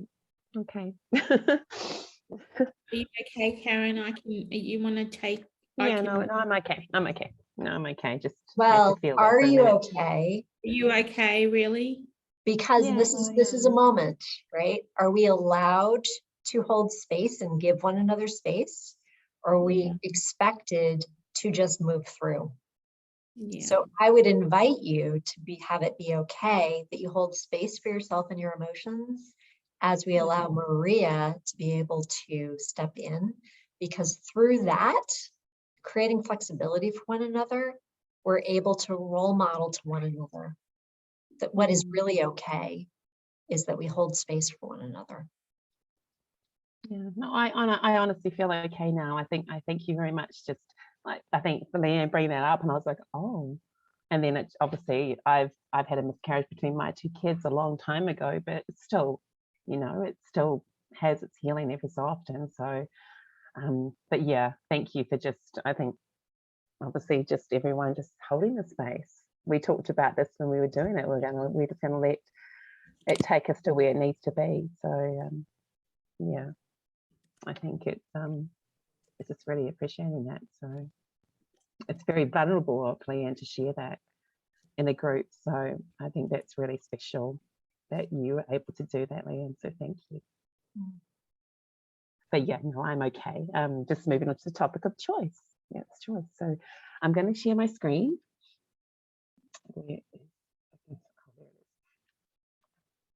Thank you for offering that, Kim, and mentioning that, because you're so right. If I didn't feel it was the to start, absolutely, it's lovely to know that you're both there to support me. Okay, so choice. So when it is time to choose you, if you're like me, you probably have a lot of ideas of what you want to be doing. You probably want to focus your time on lots of things. You're probably amazing at multitasking, because I always think I am pretty amazing at multitasking. However, what I find is that when I'm trying to do everything, I end up getting nothing done. And instead, I end up with a lot of overwhelm and overthinking. And then fast forward 6 months, and I'm still not that much further ahead of where I actually really wanted to be. And I think that's a big thing for me. And so I wanted to invite you today to take you through the Wheel of Life, which is a tool I've used. I find it super useful. As you can see here, it's probably the best thing about it is that it's a really good way to self-reflect. Again, it creates some awareness about where you are, and it gives you a bird's eye view of your life at that point in time, some real clarity around helping you for habit building and then also goal setting. I'm going to drop in the chat now. I will just, oh, how do I get out? Let's find it. I have a link, but you might be easier, I think, to find. One moment.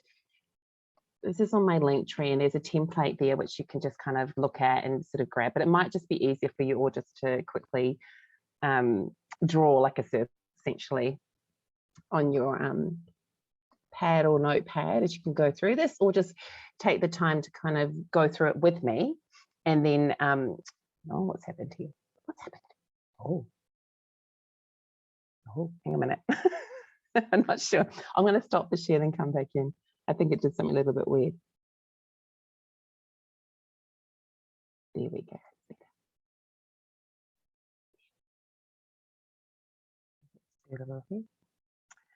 Okay, so you may find it might be just easier just to quickly draw a little circle, but I think when you're going through this exercise, the key is be honest with yourself. As we've talked about today, your mind can kind of try and take over, but really feel into where you are and say, where am I right now in my life? Where do I want to be? Like, where do you want to be? Not what everyone's telling you to be, but where do you want to be? Because this is literally about you. And so with this Wheel of Life exercise, you can quickly draw a circle. For this particular one, it's into 8 sections. You may have done ones before, which would be less sections, or maybe some that have got more, but effectively for this, it is about you. This is about your life. So it doesn't matter if you're 4 sections, 3 sections, it's going to encompass everything about you. So as we run through this, there's going to be 2 rounds as such. We first look at where you are right now. So that's your current state. You review each area separately. It's really important to do right now first, rather than trying to do right now and then 6 months at the same time. You'll see the reason behind this, because otherwise what will happen is when I do this is my mind starts to go, oh no, that's not right. And then I correct the previous one, or I change things to try and make it where I think my mind thinks I need to go. So it's really great to look at this first from where are you right now? You assign a rating between 1 and 10 based on right now in terms of the time and attention spent and satisfaction. And I'm going to go take you through some questions that will help you with that rating. And as mentioned, I have a template which you can download yourself and take later, which will have these questions on it. So don't feel like, oh my gosh, I have to make a choice. But right now, as I go through this, you might just write down on a bit of paper, oh yeah, I think I'm at a 2 there. You know, it's, again, this is about you. So there's no right or wrong answers. Okay, so if we look at our physical environment, so it's really important, like, does your physical environment make you feel safe, secure, and comfortable?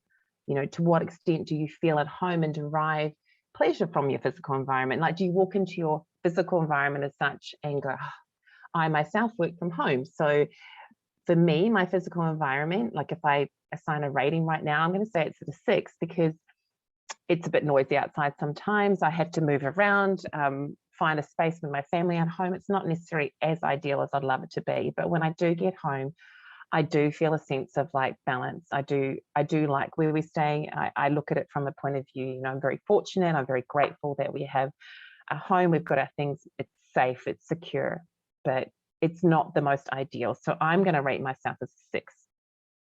So have a think for yourself, like about your physical environment. And that can be also potentially also the country you live in and what you define as your physical environment, the country, the town, how it makes you actually feel. The next is your business and or your career. So think about how satisfied you are with your job or in your business. Is this what you actually imagine it would be? Would you rather pursue another career? Does it bring you happiness and satisfaction? Does it earn you enough for the satisfactory living? So if I was to look at myself over a year ago, this would have been a ridiculously low rating because I wasn't happy, I wasn't satisfied, but I felt I needed to stay in that out of responsibility because I felt, oh, I'm fortunate, I'm living in China, I'm able to work full time. There was a lot behind that, but when I really looked at it, this was one of the exercises I went through and I realized that something had to change in my career and it was working out what that could be. But now with my business and doing what I'm doing now, I would say I'm at a 6 as well. You know, it's not exactly where I want it to be, but I'm highly satisfied that I'm doing it. I love what I'm doing. It wasn't what I thought it would be, but it, you know, for me, it definitely is bringing me the happiness and joy. I think for me personally, it's not yet at that point where I'm able to earn enough for my satisfactory living, but fortunately I have a lovely husband that supports me financially at this point in time, which allows me to grow my business. The next is your finances. So is your income enough to meet your basic needs or other needs that you have? Do you have a lot of loans? Do you have debts that you're actually concerned about? So that's important. It's like what you're concerned about. If you have a massive debt, a mortgage, for example, but you're not concerned about it, then you wouldn't, it doesn't impact this particular point in your life right now. It's not an area that you see that you need growth in. Do you think that money is the only thing that makes your person happy? That's obviously something that you need to think about. For me, gosh, I can't even see my own answer just a moment. Let's move that around. Oops, pitch up. For me, I've got that, I think, as a 6 or 7. I can't quite see. So next is to look at your health. So physically, mentally, how healthy are you? How do you feel most of the time? Are you satisfied with your parents, your weight, your energy levels? Do you have physical discomforts or concerns? To what extent do you engage in sports or activities? To what extent do you watch your nutrition? So for me, I've rated myself as a 4 there because very much in line with what Kim's been talking about. You know, I love who I am. I really do feel like I'm very happy with who I am right now, but, you know, in terms of weight, energy levels, you know, physical discomforts, things that are happening to me at this point, which is very in line with everything Kim's talking about, I'm not entirely okay with that. And I would like to change it. So I'm definitely rating myself as 4. When it comes to family and friends, you know, again, as you can see the questions for yourself, you know, do you have people that support you unconditionally? You're trustworthy? Can you have good friends that you can count on, people you can count on? To what extent do you spend time with family and friends? So for me, I've got a 7 there. I'm very fortunate to have some amazing friends and really people that either in person or people online, virtually, that I connect with. I'm not able to connect with my family as much as I'd like to. And that's probably the main reason for me where I'm at is I actually would like to connect with my family a bit more and have a bit more of that time, but just, you know, it is what it is. And as friends come and go in this expat lifestyle as such as well, you know, it can be challenging sometimes. Romance. Have you found happiness in love? Do you want to? That's another thing to think about. Do you have a new committed partner who you can build and trust? So for me, I've assigned myself as an 8. I've got a loving husband. You know, we've been married many years. I wouldn't say we've got the most romantic thing, but I love him and he fully supports me. So for me, where I'm at right now, that is absolutely what I need. Personal growth. So this could be a big one. You're all here today, so it might resonate. You know, to what extent do you value your personal growth? Are you open to new experiences, eager to learn? Are you spiritually connected to both the inner and outer world? For me, I've got a 7 there. There's still a lot that I love to learn, but I'm in a great spot in terms of my life. I mean, as you can sort of see from mine, I've got some really quite high scores in that, but you might be a bit lower. But again, this is all about you. There is no right or wrong answers. And if we go to fun and recreation, are you enjoying life? Do you practice hobbies and sports? Like, do you want to? Do you spend free time in a way that is emotionally or physically constructive? For me, again, I've rated myself as a 7. I am loving my life here. I'm really, really fortunate.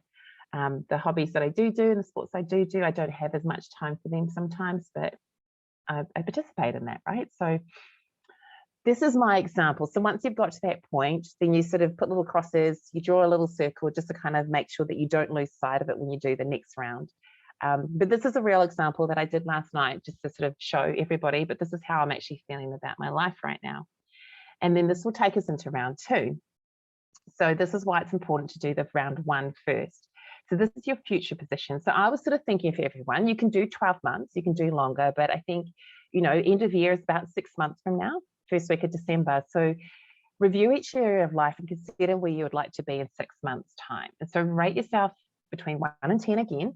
1 is no significance. So that means, like, you could say, for example, me, I've got a 6 for a business career, but maybe I'm fine with that. So then it's 6s again. I don't necessarily have to have everything as a 10 because we have to be realistic. This is about how much time and energy that you can actually put towards these things. And realistically, you cannot be a 10 in every single area within 6 months. So just be kind to yourself and be realistic about where you feel like you want to be, and aim for gains that are meaningful based on where you think you can be as such. So same questions again, going down there. And so for me, for physical environment, as mentioned before, the reasons behind it, I assigned myself an 8. That was because ideally I like to really find a space within my home or somewhere for my business that I feel like I have enough space to set up and to have the calls with my clients and all that kind of stuff without having to jump between rooms all the time. So that would be ideal for me. If we go into business and career, same questions again. I assigned myself as 10. This is extremely important for me right now. This is something that I really want to be able to grow. I want to be able to earn enough for living to support my family and myself a bit more, to be able to sort of give back to others as well. So this is really important to where I'm at. So I've got that as a 10. For finances, I've got that as a 9. It's important for me to be able to make money from my business. Like, that is something, because the more as I'm learning, the more I'm able to make from my business. That's not a bad thing. It's about, I'll be able to invest in other things and actually help other people the more I can do. So that's really where that's coming from. And also from my husband and I's point of view, I'm sort of taking that into effect, just thinking about where we want to be in a few years' time and what we need for that. So that's probably why I'm sort of putting it like reasonably important for me. In terms of health, this is a big one for me. Is I know that I want to be, in years to come, I want to be around. My mind is sort of in this personal growth sort of stage, and I really feel like I'd love to be in a place where, as I continue to do this, I have the energy. And one thing I think Kim shared with us recently, myself and Maria, was that when she met people that are older in age now, that they were saying that they just wish they looked after themselves more because they're living longer than they thought they would. So I think that was really important to hear that message from myself. It's like, if I look after myself now, then I won't have as many health problems when I'm older, which means I can still do this amazing stuff that I'm doing now. So that's really important for me. For family and friends, I did as a 9. It's really important. So especially, when you're isolated from families and you're having people coming and going all the time. I know, Sarah, you're on the call, in the expat world, having these friends and people that you can really support you and be there for you is really important, even if it's virtually. Just when you're feeling a little bit alone or a bit, out of your comfort zone, and that, it's really amazing to have these people in your life. Romance, as mentioned, I've rated it the same. For me, I don't see right now that that's something that I need to grow or change. I'm really quite happy with where I'm at in that sort of area. So for me, it's exactly the same as it was. Personal growth, it's 10. It's really important to me as well. I know I said not to assign 10s to everything, but for me, personal growth to me kind of relates to my business and everything around my house as well. So this is really, this really is very important to my heart space as well. And then fun and recreation, love some fun and recreation. It's all about just embracing this part of my life and where I'm at. So when I look at mine, as you can see here, what you need to then do is you identify the gap between your current state and your future state. And you can see here, I've got like 2s, 4s, 0s, and a 5. Draw the little line. I know it's not the best line. I was doing it online. But as you can see from here, I've identified now the biggest growth area, which I had not thought it would be. I think when I was doing this, I was focusing more, I'll be my business. That'll be the part that I should be focusing on. But for me, when I did this, ended up being my biggest gap was my health. And when I think into that, I'm like, yeah, well, it is, because if I don't have the energy and I don't feel good and all that, and I'm having lots of health problems, how am I going to be able to focus on these other areas of my life, right? So I think it's really interesting. You might actually come out the other side and think, oh, I'm exactly where I thought I would be in terms of what goal I wanted to do. And some people will have that. They'll be aligned.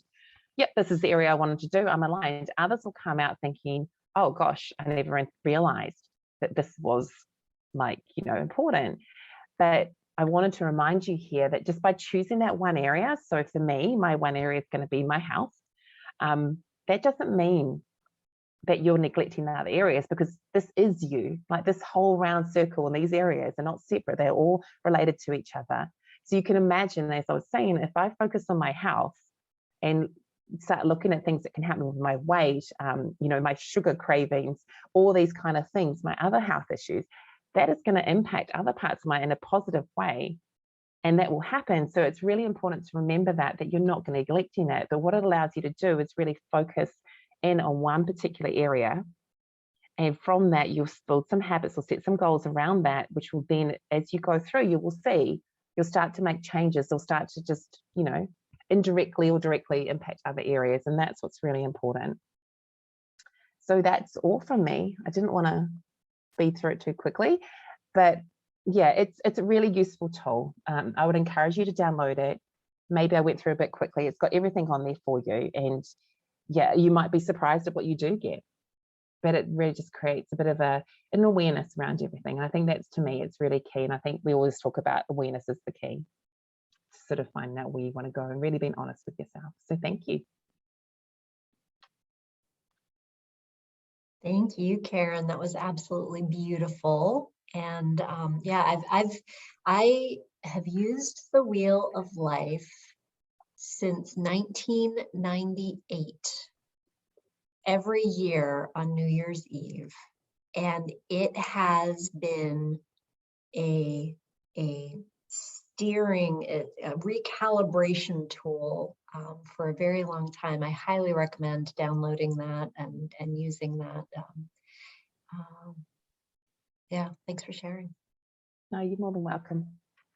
I thought it was great to really gain perspective. So that was amazing, Caryn. I really love what we think, where we think we are and where we truly are. And that was a really lovely insight. So thank you. You're welcome. All right. There we go. You're up. Okay. Thank you. Okay, let's see if I can, I don't know how do I, just a bit of tech genius here is needed. Maybe not how do I get rid of this little bar? Can you see it as well? No, as I can? we don't see the little bar. Oh, thank you. Oh my goodness, thank you so much. Because I didn't want to offend anyone by seeing that bar. Okay, so now I'd love to talk about choices. And as Caryn just ended her, awareness is the key. When I decided that awareness is the key, what am I aware of and what do I need to create awareness of? So what I work on is unconscious biases. So the things that are underneath the surface that are triggering you or stopping you from creating the life that you desire, you love. And we have amazing tools that we've been given today, but there's another one, is talk to your soul. And I just want to go through a few of these now. So how to develop energy mastery. And energy mastery is a term that I coined. It's not my term, it's a term that I use, but it's, you know, what I'm the master of my energy. What am I feeling? What do I want to feel? And how do I want to take action to feel that way? So that's one of the things. And as you know, there's a lot of choices out there. It's like, well, I don't know. I'm going to cocoon myself until I find the answer. And I found lots of spiritual tools that have helped me get out of my own way so that I can really show up and be proud of what I'm doing. The other thing, I had cancer in 2019, and this is something that came up as I was going through the journey of cancer, and it was my mission. What's your mission? When you're really clear on your mission, it's amazing how you do ask for support. What is stopping me? What is my next step? And one of the things that I was told is my mission was to dial down fear and dial up intuition. 3 fingers back at me. I'm still evolving, but those around me are dialing down fear, dial down that doubt, really show up with your purpose and really have an amazing time. If it's not fun, don't do it. If it's a little bit scary, do it anyway. Yeah, and there's lots of support for your mission. So energy mastery, how do you develop that? Well, curiosity is my middle name. I even wrote a book in the chapter, Curiosity Killed the Cat, because that title is actually telling us not to be curious. And it's like, what? Let's all be curious about what is possible and what we can do to really navigate those next steps. And as I said before, you know what you know until you know something different. That compassion. When I look at this word, I see compass with an ION. And when you know your direction, you cannot know, for me and for what I've seen, you can't know your direction until you sit in that compassion and heal those wounds and come forward and say, okay, this is who I am, this is what I have, and this is how I value it. Let's play. Can we play? What fun can we have together? And then kindness, not only to yourself, but those around you. And that's so important. And then we have internal and external influences. There's noise from the inside. Has anyone else got a circular loop that goes round and round and round, that gets our adrenals up, that talks about blah.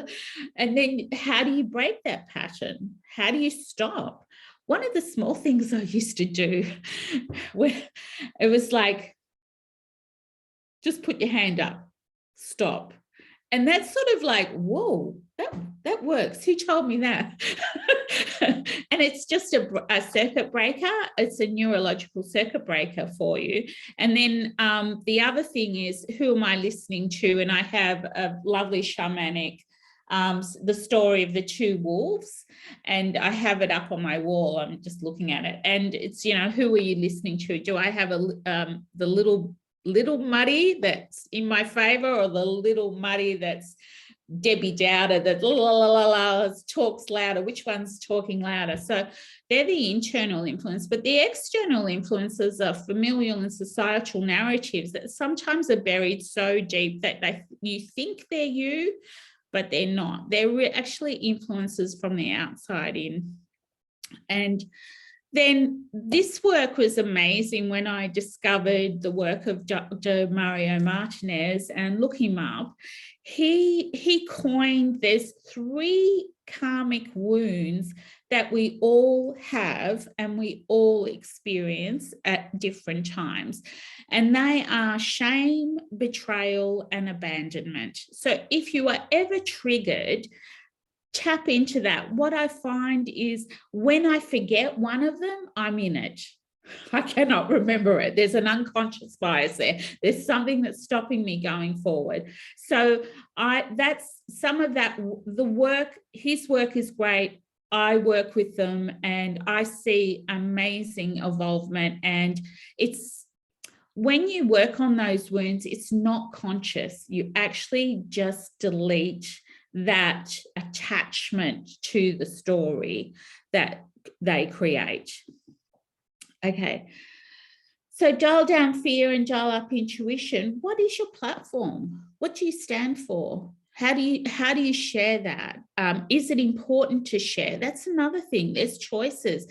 Do you want to share? I don't believe in vomiting all over social media. In fact, I roll my eyes every time. I'm like, there's some, I think then I say that maybe respectfully of people's journey, maybe not, but I'm just, when we teach from a place of learning.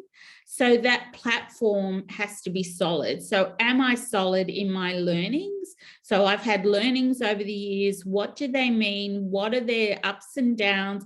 What are the parts to them? Because every time we go through an evolution, we're going through a different strategy, a different matrix. So stepping into that, really, I'm talking about like a solid cellular platform that no one can shift you from. So what is your message? And then what's really important to me is legacy. What will I be remembered for? What am I leaving behind? What's the ripple effect? I have a goal of reaching 1 million people in my business, with my message.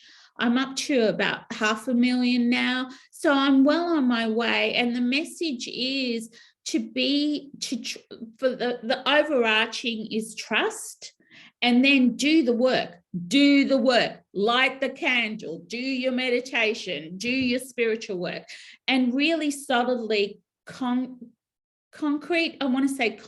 Yes, I want to say concrete. Build your roots. What are you here on this earthbound? And I'm talking about soul work.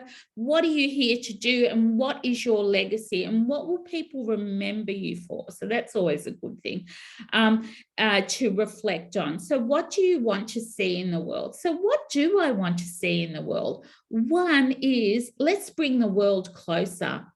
Me. What do I want to see in me? How do I want to behave? How do I want to respond? How do I want to react to things that are going on around me? And everyone has stuff going on around them. And then your family. What do you want to see reflected in them? Because you're the leader. What do you want to see reflected in the people around you? What are they reflecting? How do they behave? What are you noticing? And these matrices, I see energy as filaments. I know it's filaments, and the web of life. So it's actually, are they broken? Are they solid? Are they happy? We all strive for joy and happiness. The thing that I like to, how do you have fun? That's one of my party questions. You can borrow it if you like. What do you do for fun? And people go, what? People just don't know how to answer it. And it's so interesting to watch the response. And what are you connected to? What is your commitment? And how do you contribute?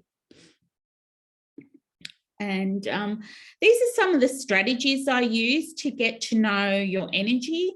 So astrology plays a big part because they're cosmic influences that you don't always, you are aware of energetically, but you can't put your finger on it. Why is this happening right now? Well, it could be that the moon is in your opposing sign. Go figure. I didn't get it either. But when I started to follow the lunar cycles, and this is not something that is of this age, it's ancient wisdom, and there's different philosophies around it. But what's happened in my life is when I discovered that the moon has an effect on me, I want to know, because I want to control the controllables. And if the moon is in my opposing sign, I know that my energy is dipping. If the moon is in my sign, it's okay. I'm having a great time. And I've just anecdotally charted that for energy audit, and it works. So check out your moon. The 3 signs you should know is your sun sign, which is the sign that we all know, the moon sign, and your ascendant or rising sign. And they're the 3 that really affect your energy. Natural law, the law of correspondence. Kim was saying about frequency and resonance and what comes in. And I find that when we work with the natural laws, we can manifest absolutely anything we put our minds to it. And there's 7 of them.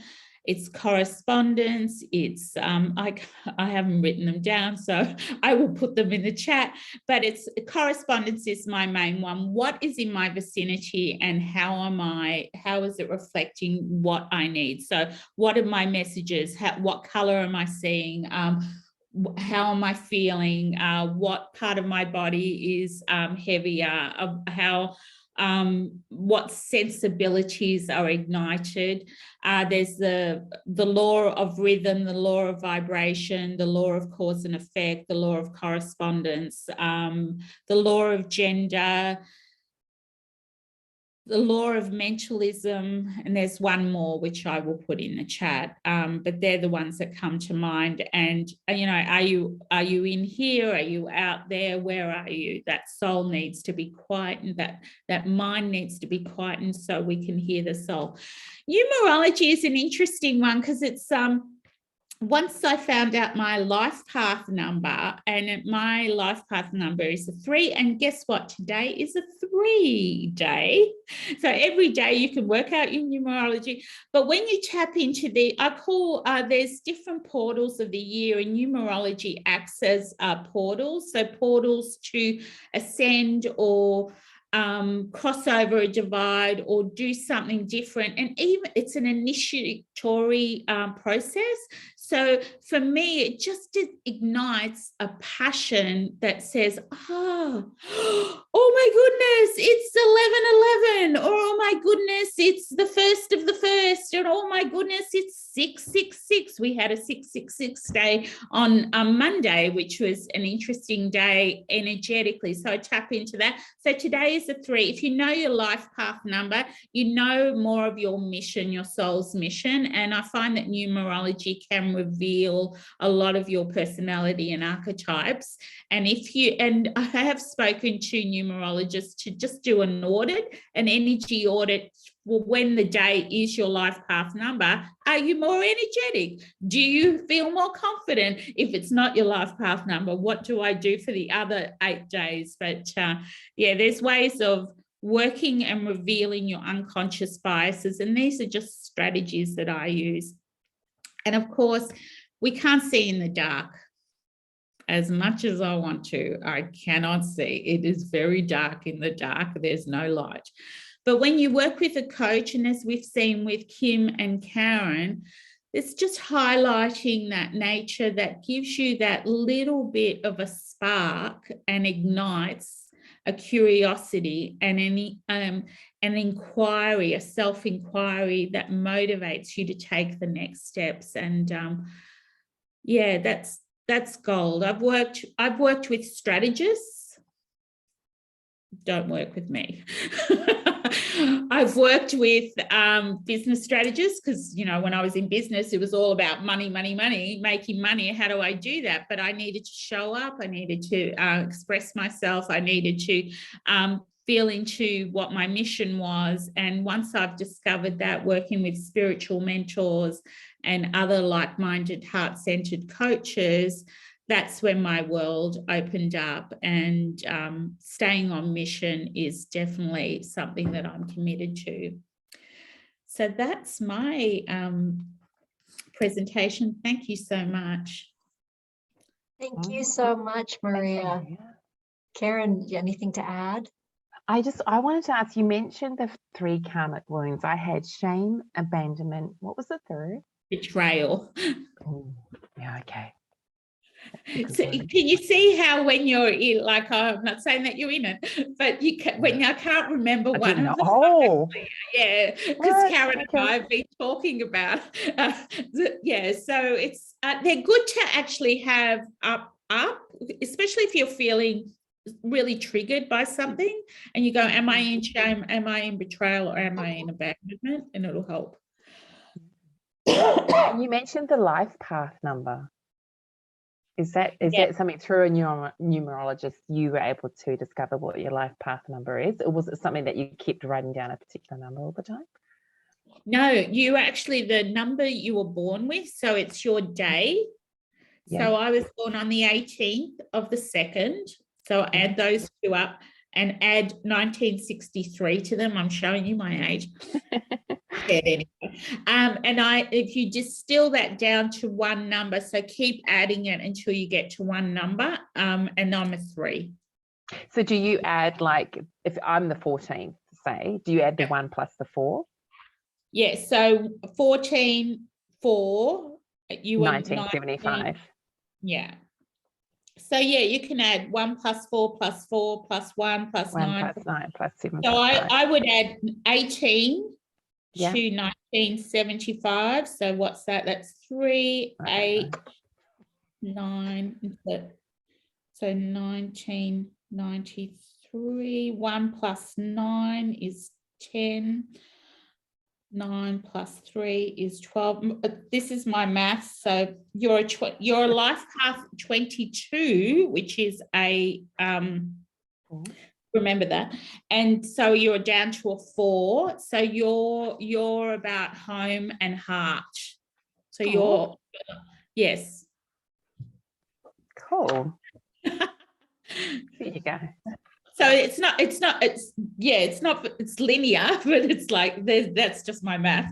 But yeah, once you know that, no one can shift you. It was the day you were born, and it's so supportive of you taking those steps going forward. And I find they're great tools to move you past doubt, move you past those stories that we've been told that who do you think you are? Look, I've 500,000 people. It's like, whoa, my mission is another 500,000, but that's my mission. So it's that, and my commitment is to build community. So my intimate community is 200 to 300 people that I've worked with in Circle. So, and their ripple effect is exponential. So show up, because you've got gifts that others need. And I do believe we all have a soul family that we're here to serve, and we've committed to that before we came as healers, as helpers, as supporters. You choose your label. But we're here to support that soul family. And when we are in our fullness, they will find us. So our marketing becomes less linear and more of showing up as yourself. And that's really worked for me the last 4 to 5 years. And it works for my clients really well. They do well. Thanks, Maria. You're welcome. Do we want to take a quick few minutes if anyone needs to do a bio break? I can see we're a little bit over time, but we should be fine. I'm not sure. Then we'll go into the final presentations, Kim. Yeah, sure. Great. Let me go ahead and click the right buttons. That's always the thing. Okay. All right, so this next section, part 3, is all about visualizing possibilities. So we started with defining midlife. What is it? Gone into the choice points. What is your definition of it now? What are some tools to help you shift it? And now let's just hold that open space for visualizing possibility. And I want to start that with literally visualizing because, well, I think you're getting the idea that my passion point is really the wisdom of your body. And so I'm going to ask that if you feel comfortable with it, that you close your eyes. And we're just going to have a kinesthetic, a body feeling centric state of the wisdom of our body. So go ahead and close your eyes and take a nice deep breath.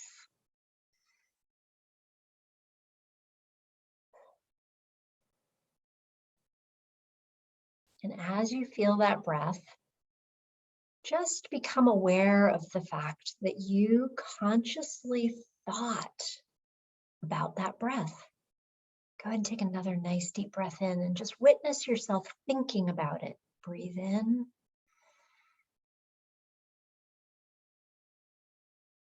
And breathe out.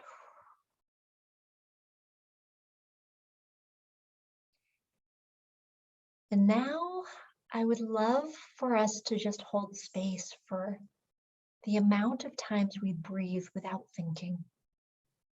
Not a thought that passes through our mind. Although our breath is connected to both our conscious and our subconscious mind, consciously we can think of breathing.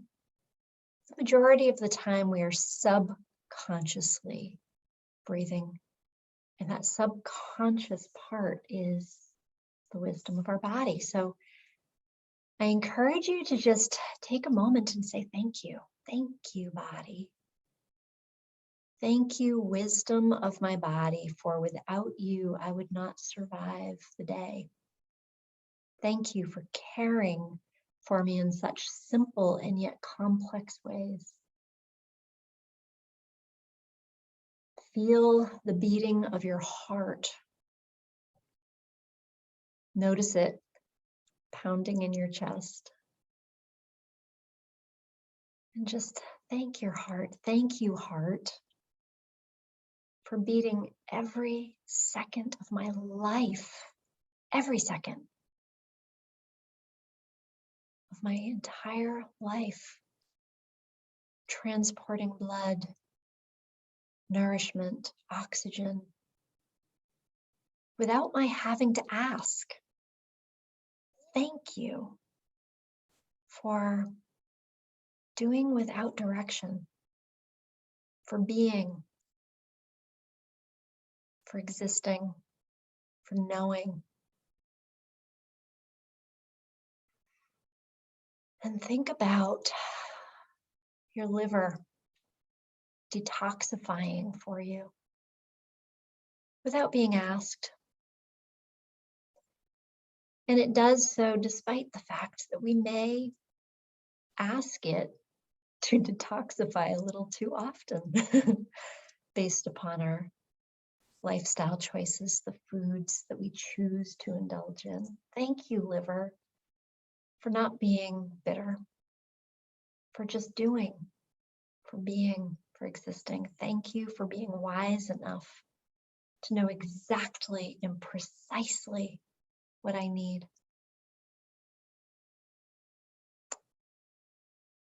Just thank you for every cell of my body doing countless numbers of things, for my DNA, for allowing for every cell of my body to exist in a way that is allowing me to experience life, to experience love, to experience movement, to experience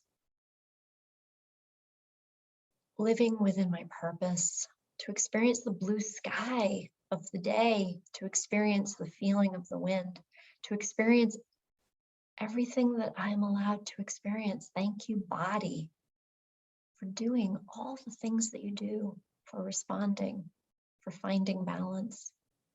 I accept you for everything that you are doing, have done, and will ever do with the greatest of gratitude and appreciation and thanks.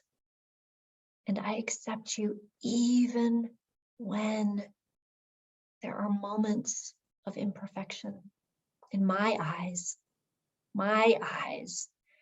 that would like you to be a little less weight, my eyes that would like your skin to be a little more perfect, my eyes that would like my body to be different. I accept my responsibility in my imperfect perception of what I should be. And I hold space for and gratitude for the miracle that you really are. Thank you. Take a nice deep breath in, all the way out. When you feel ready, you can open your eyes. You know, when we stop and we think about the miracle of this vessel in which we exist, it's mind-blowing. And we do have a role in its caring. And in that process of holding our responsibility for caring for that vessel, we can do it in one of two ways. We can do it through an I am mentality or I do mentality. And the I do mentality sounds like I will go on a diet. I will do an exercise plan. Let's be honest, 95% of people who are on a diet are already off it.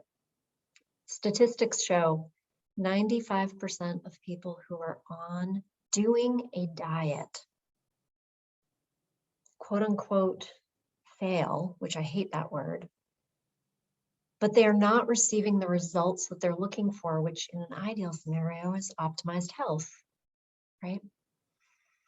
And so there's a big difference between I am going on a diet versus I am someone who eats healthy foods. It's an identity. You know, if you hear somebody say, I am a vegetarian, that is an identity. I am a vegetarian. They are staunchly committed to not eating meat. It is not, well, I will have a cheat day today. It is, I am morally opposed to eating meat.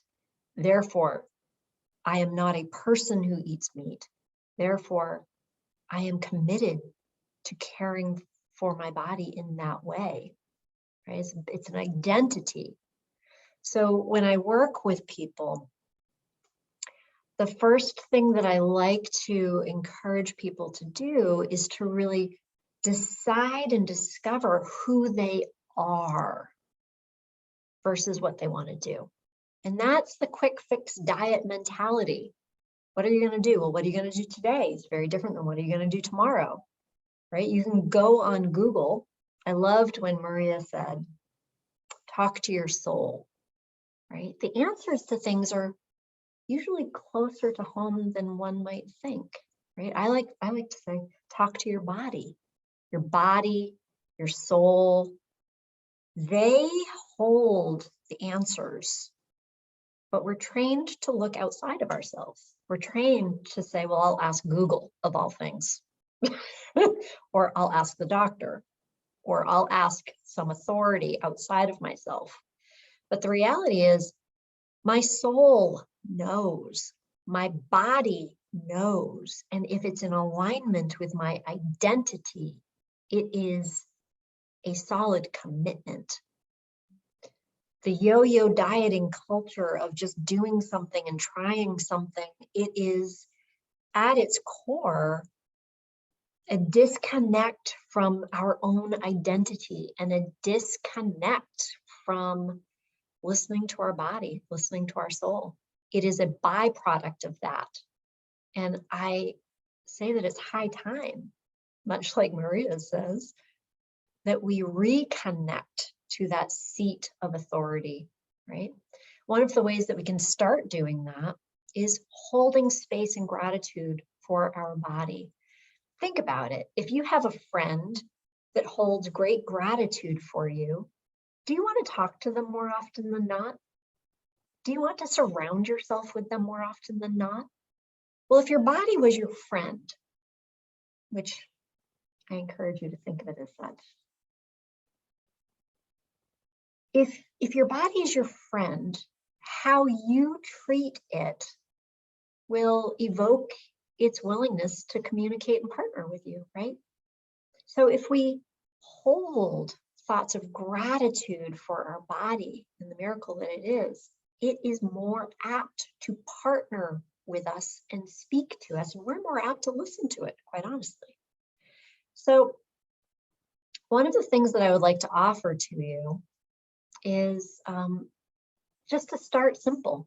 I actually have a printable affirmation guide at my website, kimjakes.com/affirmations. And this is a guide that you can print and place it on your mirror in the bathroom, because you go there at least a couple times a day. Place it on your refrigerator before you go grab food. Think about your body in this way, right? Place it behind your computer in your office so that you have triggers and cues for affirmations of connection with your body. Affirmations like, I am strong and resilient. I exercise in celebration of that. How many times have you exercised as a punishment for your eating too much cake? I am going to exercise extra today because in repentance of my eating too many calories, right? I am going to exercise because I am overweight. No, I am strong and resilient. I exercise in celebration of that. I am becoming the best version of myself with every breath I take. I love and admire what my body is capable of doing. I have the power to create lasting change with confidence and ease. Health is a pursuit, not a destination. It's important to enjoy the journey. My body is capable of amazing things. Every investment I make in my health is an investment in a better world. These are affirmations that you can surround yourself with as a very simple starting point to shifting through repetition, the habitual thoughts that maybe are not as kind as these. We all know those unkind thoughts that we think about ourselves. They happen really often. This is my profession and my passion, and they happen in my world. It is normal. So reprogramming and repatterning begins with simple little steps like this. Now, this is one of my clients. Her name is Lucy, and I adored the day that Lucy said to me, I feel as if you gave me a magic key to a secret door that I never knew existed. Lucy struggled with wanting to become pregnant in a midlife stage, and yet she was battling insulin resistance, and she was being told that it was a good idea for her to not become pregnant again. Well, it was through looking at subconscious thoughts and beliefs that were leading to certain food choices and sugar addiction that were inhibiting her from stepping into the power of her body. She's an amazing woman, and we worked to design a life that she loves in partnership with her body and allowing the mindset to really be supported through that process. So, ways in which you can continue to connect with me should you choose. Number one, I have a Facebook group that's called Midlife Metabolism Reset for Women. And in there, we are hosting monthly workshops such as this one. We're hosting monthly challenges. It is free for everybody to join in order to explore concepts and thoughts and ways of thinking. I also offer a free discovery call for individuals to be able to just chat and see where you're at right now and see if the choice point that you make may include something that I offer. I also offer a seasonal 10-day whole food cleanse in which you're able to step into what it feels like to create simple, sustainable meals that really allow you to feel energized, free of inflammatory agents, free of food sensitivities that you may not even be aware of having. And everybody leaves that feeling more connected to their body. And I do provide one-on-one coaching, and I am going to be opening up a beta program, a 3-month program called Midlife Metabolism Reset. So I'm available on all the social media platforms, and I look forward to connecting with individuals to continue the journey of self-awareness in their body. Let's see. Oh, look at the chat. I'm not a big multitasker. You're very welcome, Maria and Caryn. Great. Yeah, amazing. Thanks, Kim. That was so, yeah, just beautiful affirmation. And I love the visualization as well, just like giving gratitude and love, taking a moment to pause and really recognize how much our bodies do for us. Absolutely. Thank you. Love those affirmations too. Linda's got them printed. Look, she's already got them printed out. Yay. Well, lovely, Caryn. I would love to hear your perspective on Yes. the future. Yeah, so let me just, I'm just aware of time, so I'll just get yep.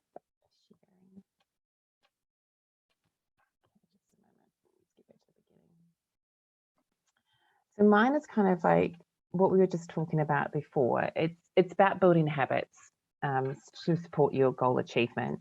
Again, at the end, there's a link there that you'll be able to download a sheet about this, but it's really just, I want to ask you a question, like, are you aware of a habit, just to embed this feeling of how strong habits can be, a habit that is proven to lower burnout, increase happiness and positivity, allow for better sleep and better physical health, and allow for an overall better satisfaction with life?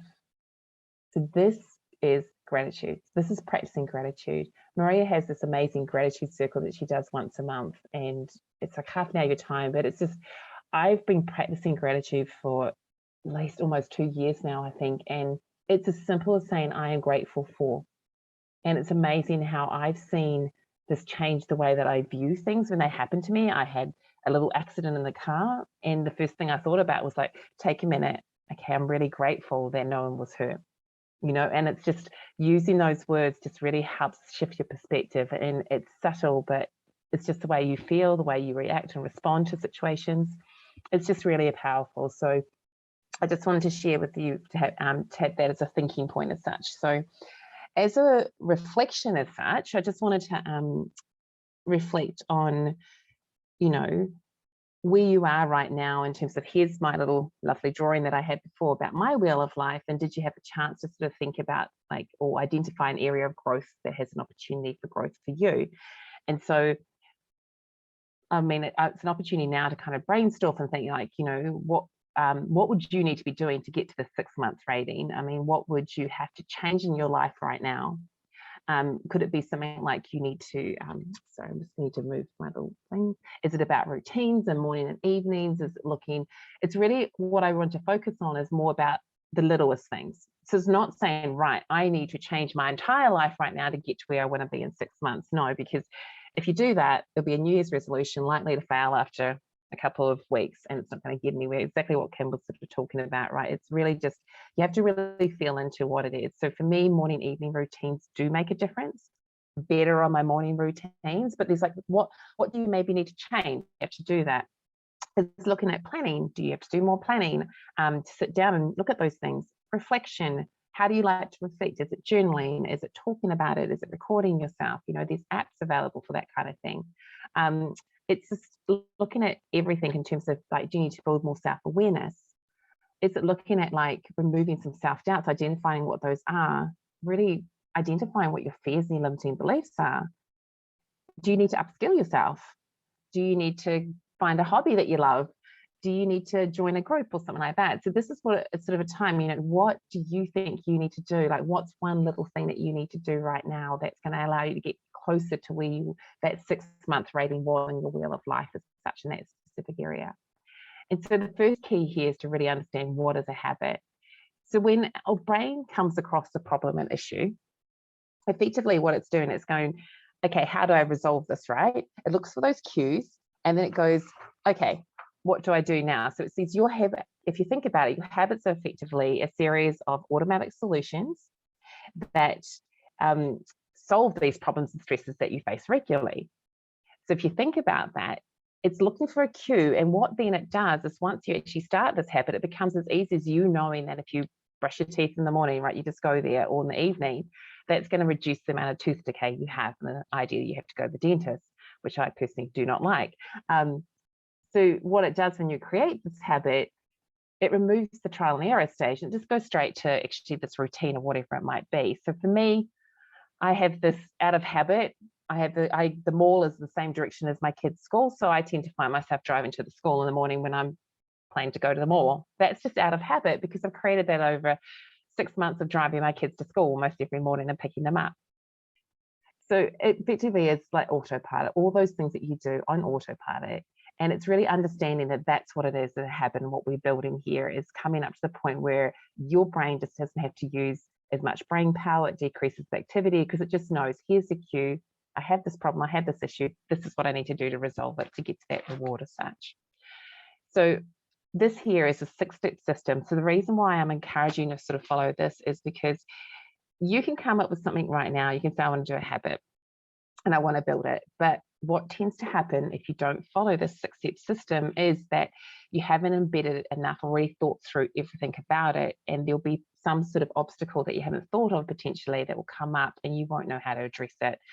And if it's not strong enough, you'll find that you actually regress, or you don't actually embed this habit in it, like a New Year's resolution essentially. So a 6-step system is the why, the what's, the how's, the when's, the where's, and the who's. So if we think about it here, you go the why. So this is your deeper why for choosing this habit. To think like you are the lawyer, right? And you have to argue your points with the judge. If your case is extremely weak and really vague, then you're going to get overruled and you won't be successful. So keep asking yourself why. So as an example for me, we're looking at the health sort of side of things for me.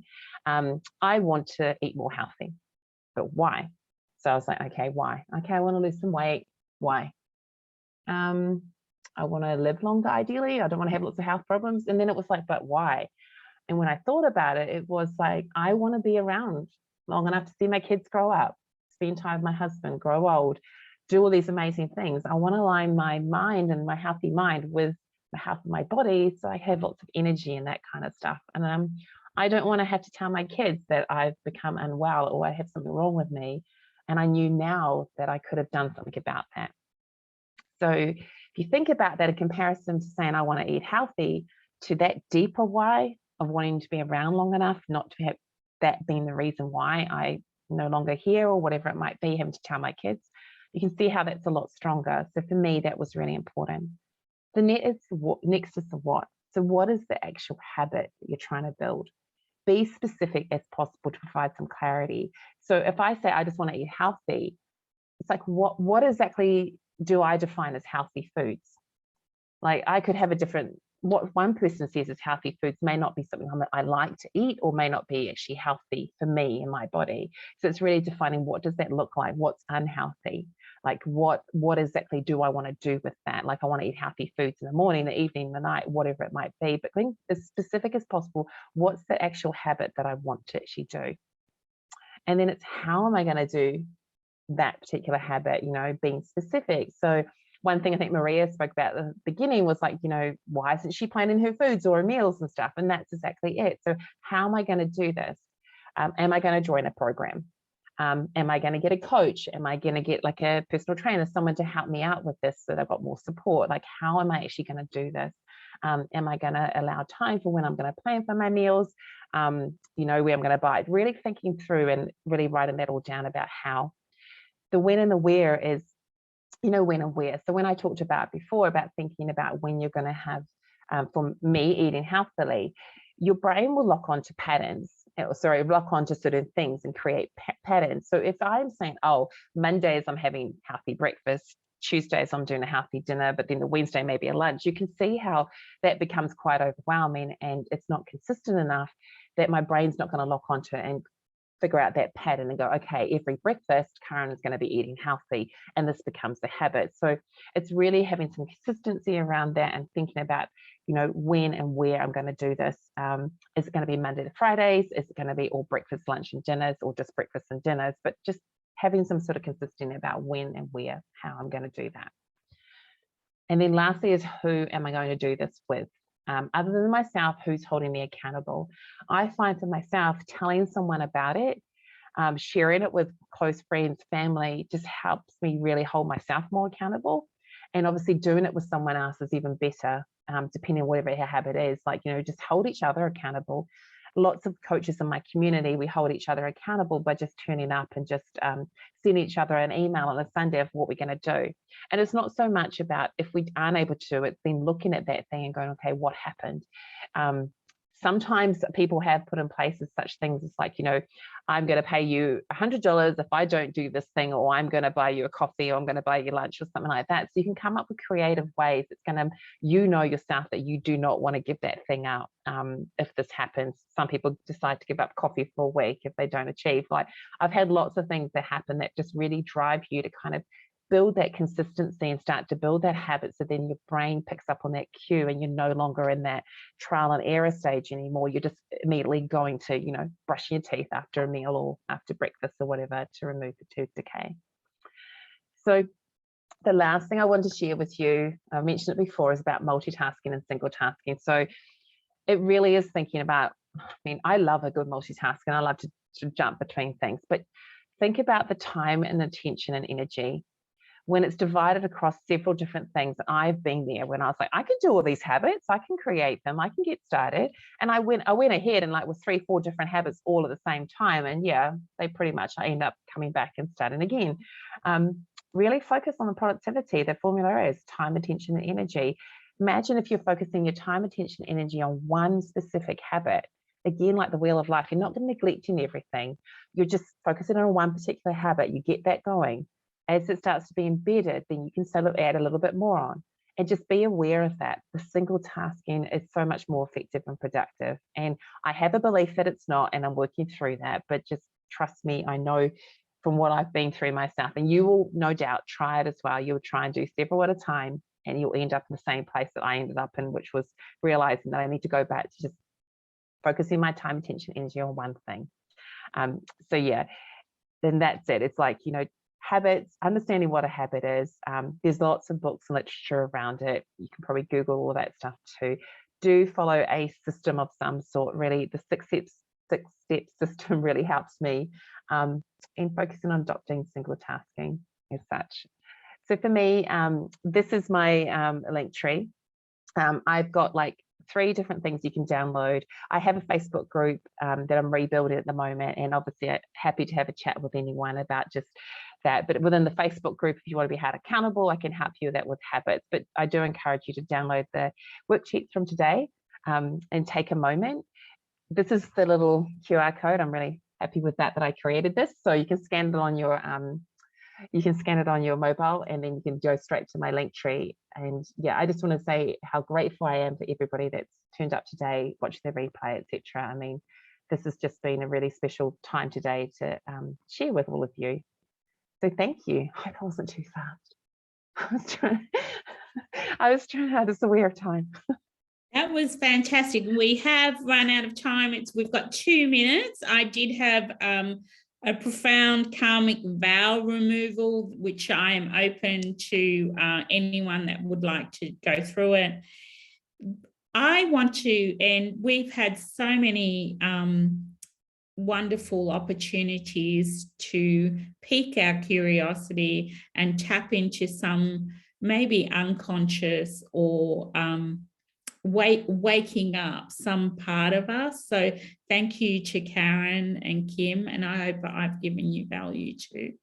I want to share, so I had that, I've got it all here, so if you want it, I've got some resources in the chat too, so please download anything you like. I've been doing it for a long time, and there's lots of great resources that I wish I'd had, and that's why I created them.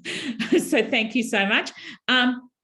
The flame, when we first started, the flame on the candle, so I do some fire magic, and the flame on the candle was dancing, having this dance. And I wanted to interrupt the speakers to show you the flame, but now it's sort of settled into a content, beautiful flame that I'll be watching with you in mind for a little while yet. So I want to say, with this flame, I won't finish it off. I'll wait for the others to say, Caryn and Kim, but I want to say something about the flame just before I blow it out. I say go for it.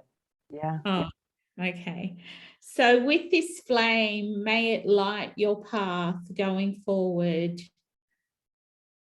and take an opportunity to light your own flame daily. Thank you for being here with gratitude. And then you watch the smoke, and it's straight up. So spirit is with us. So thank you, everyone. It's been a joy to be here with you. Thank you, Maria. Thank you, Caryn. Thank you, all of you who are present live and all of you who are watching the replay. We appreciate you. Thank you both. And thank you, everybody. Yes, so grateful. I'm so grateful. Yeah, and we're all available one-to-ones. If anyone would like to have a chat, let's connect. I would love to connect with you. Yeah. And I'll be getting the replay to all registered by tomorrow. And if you're not, your night. if you're not on this hemisphere, then it's your tonight. And feel free to share it with anybody that you feel this would be of benefit to. Sharing is caring. It's how women connect and help women, is through connection. So have a wonderful evening. Have a wonderful evening. Thank you so much. Thank you all.